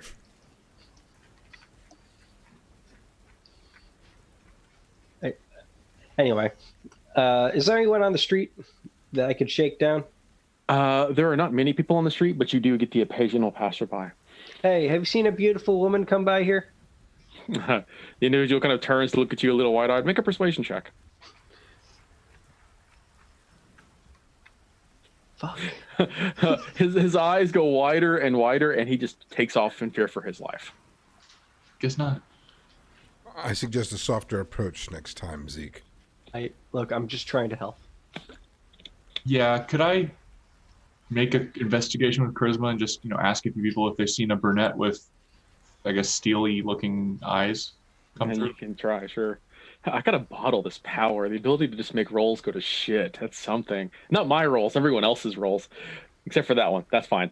As you ask around, giving off the description you have of Arena, slightly tan skin, the only non-pale individual you've seen here in Barovia now, except for Danica and her family. Long long brunette hair, noble clothes, and wearing a breastplate. You do catch at least one individual who says he did see her. She asked him for directions on how to get to the burgomaster's house. Mm-hmm. So we set fire to the burgomaster's. No, I'm kidding. It's time to That's play not good. Mission Impossible theme because we're going to be busting in somebody's house. Wonder if lady, what's her name, intercepted her. Are we still in front of the house? You we walked all wandered back down the off? street, but it's still close by. Just imagine if you were going to ask around, you'd probably ask around this area, then make your way towards the town square, which is the most populated. Yeah. This sucks. Everything sucks. Well, I worry about her safety at this point, considering there's a creeper. Does the burgomaster's mansion have any windows around it? Examining it, you see that there are, at the very least, there are windows on the second floor. There's actually a wide double frame window that is set above the front door, and then there are two smaller windows that are set higher up, like they lead into the attic. Okay. Alaron's going to extend her hand out and kind of mutter a small phrase. A raven will appear in her hand.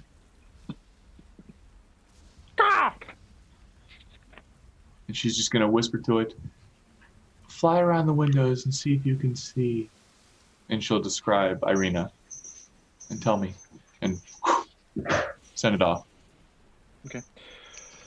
It will sail around as I will double check my notes here. I'm looking at the wrong thing. I wonder why that description is not working out. The double frame window on the front is covered by. Oh, no, but it's not covered. Looking in that, it will report that appears to be an open foyer with a staircase leading up. Just a description, if you pass it on to the rest of the party, you all have seen that room before. It was the stairs up that led into the main hall of the second floor. It was where one of the attendants led you through to lead you into the library where the burgomaster was waiting. Looking through the windows on the top floor, I would love for your raven to please make me a stealth check. Let's see how quiet your raven can be while doing all of this. Okay. Do I have a... You don't have a character sheet for it. All right. Stealth for this guy is... Actually, did I make you I think I did make you a character sheet for it. I did. I didn't assign it to you. Whoops. That's my bad. Give me one hot second. 7. I went through the work to do it, and then I didn't give it to you. Okay. It does not have a bonus to stealth. Fortunately, ravens are not uncommon in town, so one fluttering up towards the roof and looking down through the windows is not that uncommon. I will say that as it looks in through the attic here, it sees... make a perception check to see how well it can see. I can look through its eyes. Make a perception check to see how well it sees. Okay. It has advantage because it's a bird? No, it's not. Ravens don't have that. They are not particularly good at seeing. It stares into a room, and all you catch is there is a young man, or perhaps he looks somewhat young, anywhere between his mid to late 30s, sitting at a desk with what looks like a wizard's robe in front of him, trying to sew it together. And as you kind of peer in through the window, you hear "Ah," and you leer over, and there's a cat made out of a skeleton staring at you. Like someone has taken all the skin and muscle and everything off of the cat, and all that's left is the skeleton. And as the raven stares in, it just kind of and starts swinging at the window, which immediately the man turns around to look at the window, walks over and starts to rap heavily on it presumably to scare the raven off. The raven, she flies around. It takes off, and as you do, you can see him kind of adjusting drapes and closing them as you leave. Interesting. Any other thing in any other window? Unfortunately, the 3 windows you saw, all of them were apparently centered around that.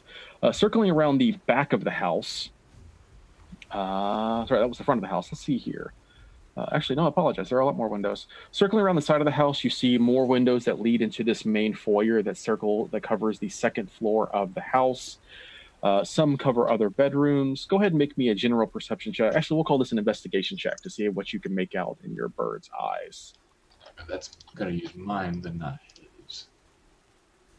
Investigation. Okay. As you flutter around the 2nd floor, you do catch something off. It looks like one of the paintings is stilted to one side, though it's hard to make out more from there.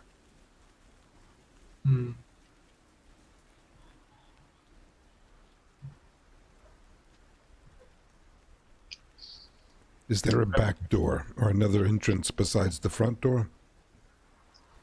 You can see, yes, there is a back door. And you see Larwen's eyes kind of flutter back into real life as she seems to focus again. The raven floats around, kind of flying in the air. I did not see Irina. And she'll explain she saw it. What did the man look like? Robes. He looked, like I said, he's anywhere between his late 20s, early 30s. Kind of pallid, like many of the Barovans you've seen, stuck up white and gray hair. He looked a little emaciated, like he wasn't well fed. Then she will say that, and she'll say also a painting was off kilter in one of the hallways. No sign of Irina. No sign of Irina, no. But several of these floors were covered. Maybe there's a dungeon. Possible. Shava will look around and she'll just go, "Are we breaking in?" Perhaps. You guys can kind of tell that she kind of wants to. Were the just a windows little bit. locked, DM? They were leaded glass. You don't think they open? Hey, Shava. They don't open? They don't open. Okay. Hey, Shava. If we break in, I'll take the silverware. You can take the cups. She'll kind of nod at you. DM. Oh, go ahead. Sorry. Were you going to say something? Oh no, go ahead. When you ritual cast a spell, does that mean that you don't use your spell slot? It takes you 10 extra minutes to cast it, but it does not consume a spell slot. I have the ability to take a peek into our imminent near future with augury, and I could see if going through the back door would work for us if I'm reading my spell correctly. Sounds like a bunch of hocus pocus. But I would want to ritual cast it, because if we get caught up into a situation, I want to be able to take care of you all, and I don't want to use that spell slot. Sounds like a bunch of hocus pocus there, Curtis. I know there, that, William. I know that you would feel that way, Zeke. That's why I'm not really asking your opinion, as opposed to perhaps some of the brighter members of our immediate party. I won't. I wouldn't mind waiting for you to do that. Let's see, how long is it? It only takes 1 minute typically, so that'd be 11 minutes.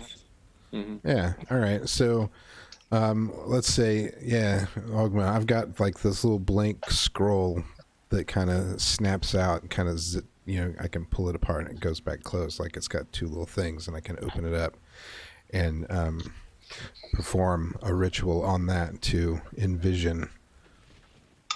I think it said like 30 minutes or so of our near future to try to see what could possibly happen to us breaking in through that back door. Okay. So one thing that you need to consider as the caster of the spell is what question you are going to, or what course of action you are going to ask your deity about. You would realize with the idea of this is that the more specific you are, the better the potential results you would get. If you just ask, are you going to be discovered going inside the house? That can go a lot of different ways. But if you ask specifically, would you succeed in finding her in a specific room, that may offer the potential for bad results, but it may also tell you specifically where you need to look.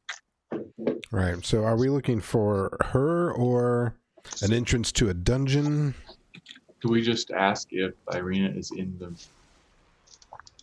We care about Irina more than we care about anything else. So yeah, it's not a question, it's a specific course of action. If we go into this place, will we find Irina?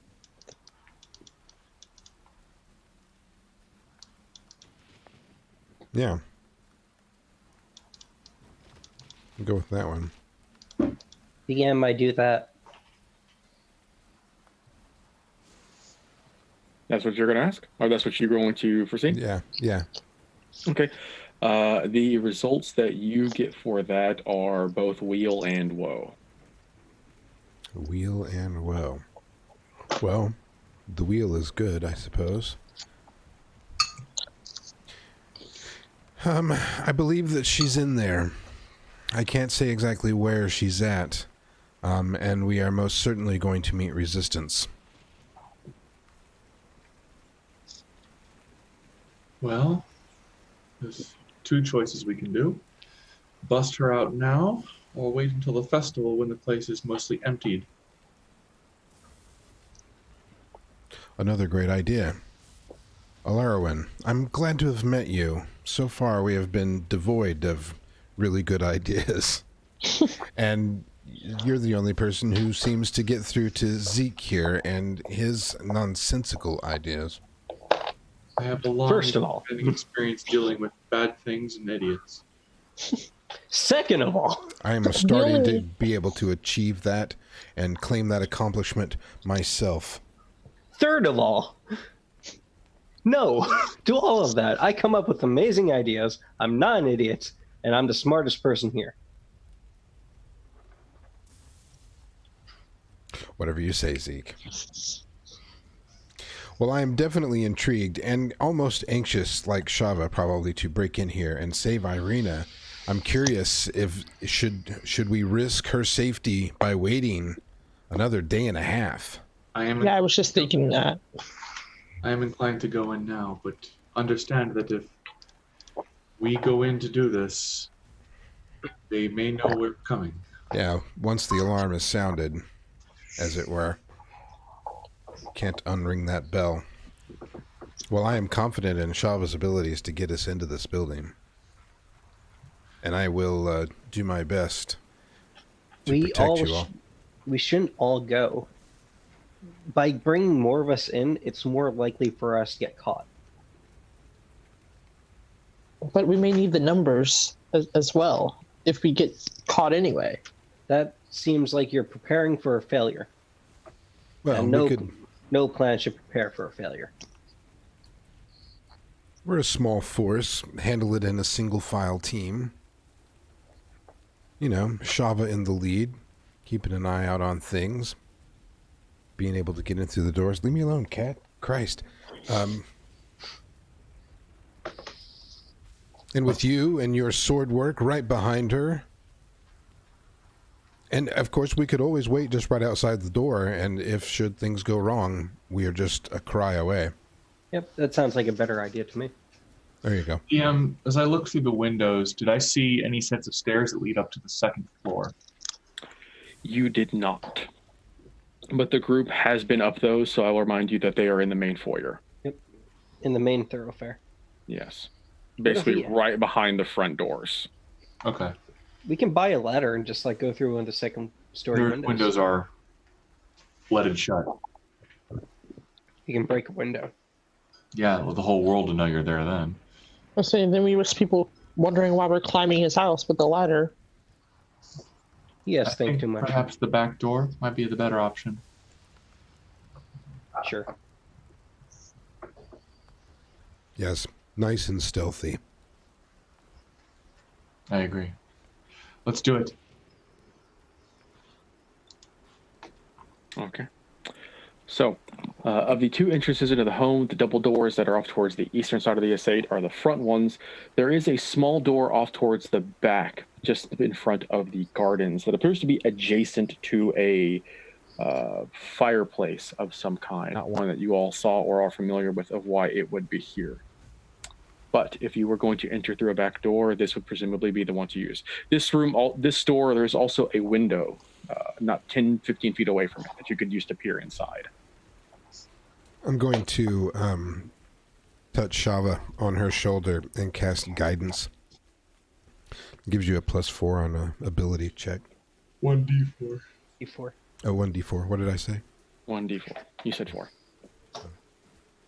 +4 would be great. Oh, +4. Yeah, sorry. That's I'm In thinking an ideal that's a cold world, thing. Yeah. Yeah. Oh, it's a kitty. I'd sneak up to the window first. make a stealth check. I'm gonna do this. You've got a kitty, Kurt. You kind of Yes. creep over to the window and just kind of peer around. You can see what immediately strikes you as a kitchen. As you look throughout it, you see there's small tubs for washing, barrels set in the corner that you can't quite see inside, several tables with bowls and accoutrements set upon, various kitchen utensils. And you also see there is what appears to be a servant set adjacent to a long table, what appears to be preparing a meal. This kitchen is currently occupied. So I'll head back to the others and I'll say, "There's someone there." Does it look like the lady that opened the door earlier, or did she open the door? She does not appear to be the one who opened the door, no. Make me a quick perception check, too, just to see what else you might notice. As you crane your head around and look towards the other end, out of the staircase and the end of the room, you see that there appears to be a staircase in the far southern corner that leads up. Okay, I'll head back to the others. I'm assuming they're not too far away, though, and I'll say, "There's someone in the kitchen, but I also saw a set of stairs leading up." The servant's entrance. That may serve us well. How many people were in the kitchen? Just one. She appeared to be cooking. Maybe we can lure her out. Or walk in like we own the place. And Is the door locked? Did Did not try it. did she seem trained In cooking, yes. in combat? I was like, no, she just appeared to be a servant. Okay, well, that's easy then. We just walk in, you take this big mallet, and you smack it across the back of their head. We And can't knock just them hurt innocent unconscious. people, Dirk. It's not going to hurt them, it's just going to knock them unconscious. This is a day and age where we don't understand the ramifications of concussions. Yeah. Look, What's the worst that can happen? They all just have you a brief got- little nap. yeah, you just got to ring their bell a little bit. That could kill Yeah. a person. Oh, it can't. I'll say, well, if we can get her out of the house, I have manacles. We could just tie her up here. And gag her. Yes. Well- Bind and gag. I don't get how that's any worse than my plan. Bash My her over plan's the easier. head. No. Seek for good. Okay, how are we going to get her out of the house? Watch this. Everybody get around the corner. I will go around the corner. And Alarwin is going to start using her raven to peck, peck, peck, peck, peck, peck, peck, peck, peck at the window to get her attention, just scratching. Okay. You do that, and after a few brief moments, you can see a female figure kind of leaning over it looks like a kitchen counter and kind of waving her hand at the raven, trying to dissuade it. It's still pecking. And then it's going to flutter over to the door and just scratch, scratch, scratch on the other side. Like a cat trying to get in. Uh, you, make a stealth check for me, just by the way. Because if you're keeping an eye on this, then you have to be somewhere in view. Where am I? Here we go. Unless, actually, I guess you could be watching it from the Raven, so never mind. You're fine. All right, so it starts to scratch at the door, and you can hear the woman kind of make her way across the kitchen and just kind of start to knock on the door. Go away, Bert. Don't cause us any trouble. Scratch. Stop.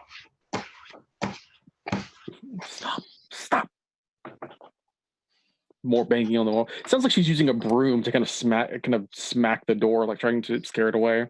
Nope. Trying to attract more attention at this point.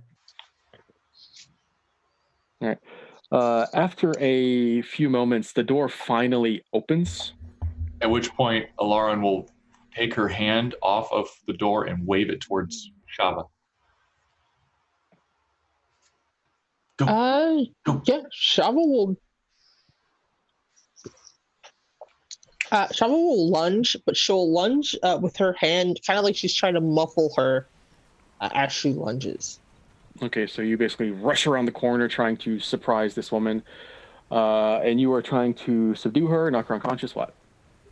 At the moment, I'm just kind of trying to subdue her while keeping her quiet. I'm going to put manacles on her. I'm not going to knock her out.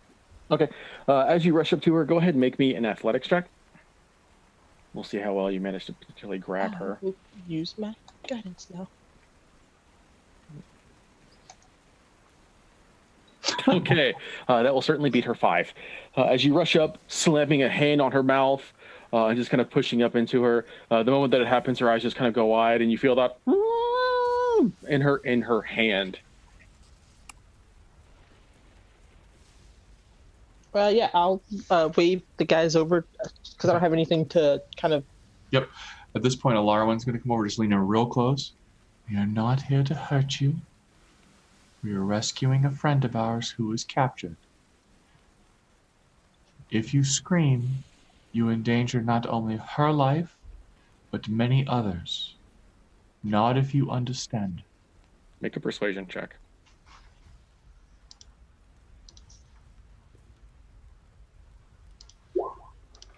She just nods her head very slowly up and down. Okay. And she'll look to Shava. Shava will slowly lift her hand up, not too far. Take the day off. Go home. Don't say anything to anybody. Okay? All right, as you do that, she just kind of looks around you all, slowly makes her way off towards the door, and then will take off down the street. We're in. You saw our faces. Vinka's there, like, giving a little clap, like, good job, everyone.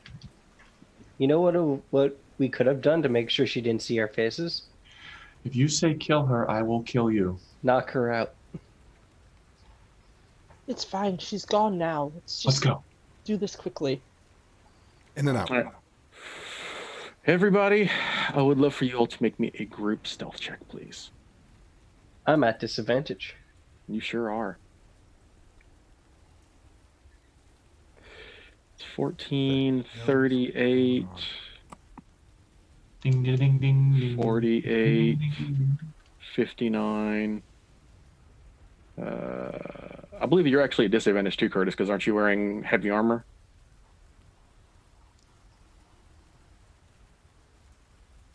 Here, let me just double check your sheet for you. Yeah, well, I'm a 16. You're wearing... It was. Yep, you're wearing scale mail, so you were also at disadvantage to roll again. What the hell is it doing that?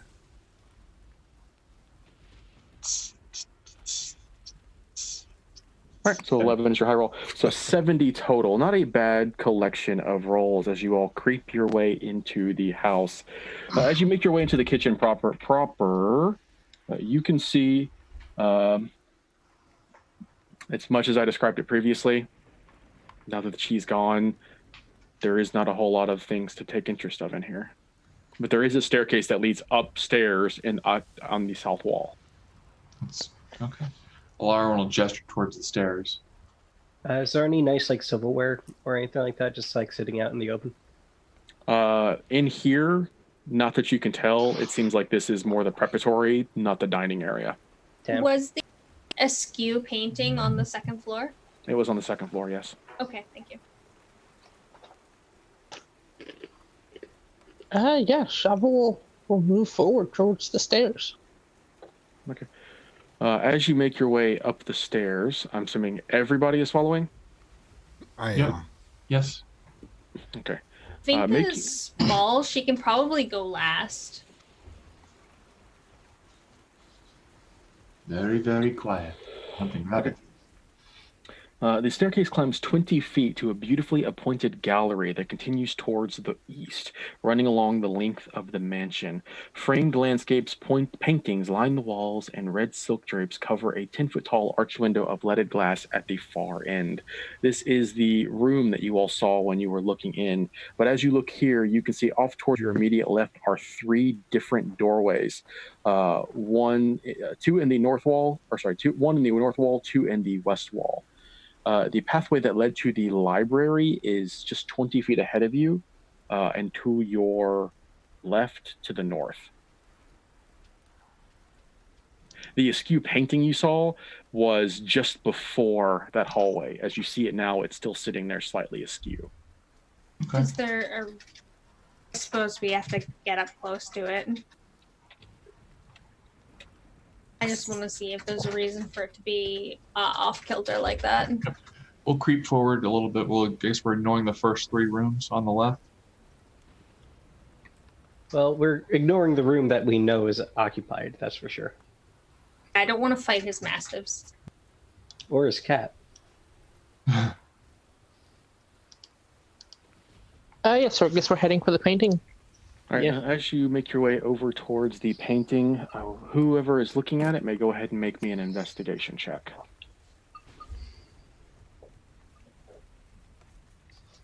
All right. Now that you're right up against it and you have a chance to look at it that isn't through a foggy window, you can see that the painting, the string that has held it is kind of is set off kilter, and which is why it's hanging askew. But you see the reason that seems to have been caused that way is there are claw marks that have been driven into the sides of the wall, into the paint. Like somebody was being dragged through here. Yeah. Which direction are they going? Judging by that, it looks like they were dragged off towards the west. Which makes sense as there is nothing on the eastern side of this room other than a staircase that leads up. Okay.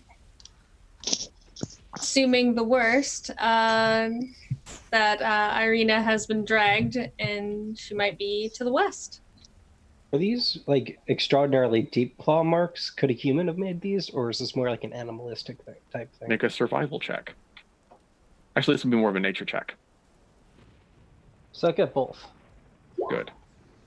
They look like they are caused by maybe fingernails. They're not overly dark. It looks like somebody was scraping the paint off the wall. Somebody was trying to not get dragged. Yeah, she was conscious. That's a good way to lose a fingernail. Yes, it is. And a couple people that too. Okay. You all know this place better than I, but Oh, we've never been up here. We've only seen the one room. still know more than You all that. were led through here. Oh, were we? Oh. Didn't realize that. Yeah, I recognize this place. Can I make a perception check to see if I hear anything? People Make a perception talking check. or... Oof. Pretty quiet. Yeah. So at this point, Zeke realizes this is probably going to end in confrontation, and he'd rather not get recognized. So he's going to pull out a pair of his excess pants that he keeps around for disguises and just wraps it around his head for like a turban, but keeping his eyes open. I guess Larwin's going to go to the second hall on the left. You just peer down real carefully.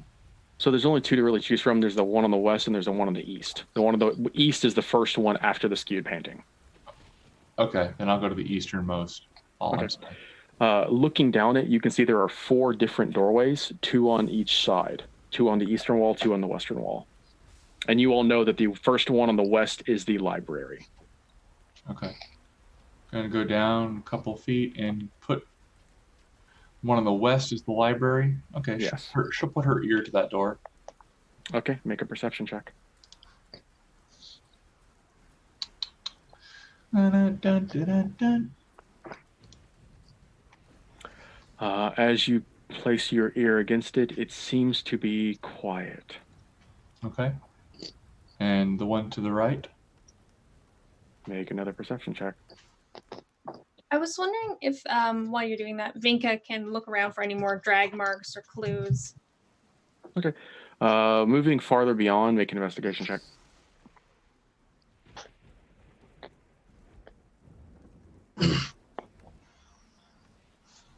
There's our rolls. You can see before the painting there are more, some clawing up the floor, and even as you look along the banister there is one intermittently every couple of feet or so. Like clearly somebody was being dragged past this. As you track them along behind Alarwin, you notice that they disappear. They do go down the hallway Alarwin has gone down, but they disappear after that. You're not sure where they lead to specifically. Okay. The door to the right that I was listening in, the east door. Listening to the door to the right, you do hear what sounds like muffled coughing. Is it feminine coughing or is it masculine coughing? It's hard to tell because of how muffled it is. How muffled it is. Somebody might be gagged. I am past Larwin at this point, right? Like, can I point down to the claw marks? And try to the claw marks lead into the hallway, but that's it. They only go about 5 feet into the hallway. So probably went in one of either of these doors. Okay. She's gonna just do a slight turn on the door to the east, to the doorknob to see if it opens. It does not. It's locked? It is locked. Okay. She'll look to Shava, give her that point at the door, fingers motion the key, and then very carefully whisper. As you do that, you do hear a soft. Sounds like something wood knocking against the wall. Okay. Somebody's in there. Yeah, Shava will approach, but before attempting to unlock the door, she'll see if she can see anything through the keyhole. No, you can't. That's never worked in any game ever. Keyholes don't work that way. No, it works in point-and-click action adventure games. All the time. Yeah, she'll go to unlock the door. Make a thieves' tool check. As Alara, you move away from her. Amara, you move to the door. I hold out a shirt to William to cover his face. See, get that away from me. Fine. All right. As you take a moment to... This lock is easily defeated by your thieves' tools. All that's left is to open the door. Very carefully. I will kind of draw my rapier before opening the door. Yep. All right. As you take a moment to draw your hand back, moving towards the rapier, the door swings open and a battle axe swings towards your face. Yikes. And that's what we're going to call it this week. No, my face. Rip. So, I hope everyone has enjoyed this episode of Curse of Strahd. I have been DM Your Lake, and these have been your fantastic players. Yes, let's have a hearty new welcome to DM Beth, a GM of our Wednesday game, of Saturday in the mornings, and now player in our Saturday group. Our typical spiel comes out as always. Please enjoy the rest of our content. You can find that at the schedule below. All of our wonderful games are listed there, the times, the places, and those beautiful faces that you can watch as you view them.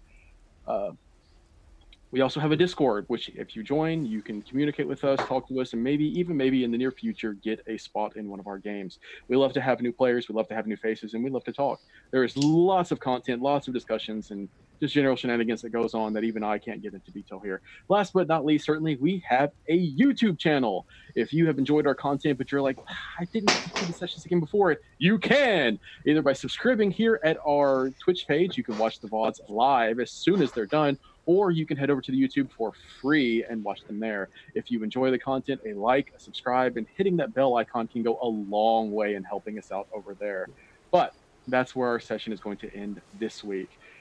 But the story will always continue here on Saturdays at Tabletop Roleplay Theater. I have been your host, and this is good night. Bye, everybody. The show must, Bye. Bye. Go on. Bye.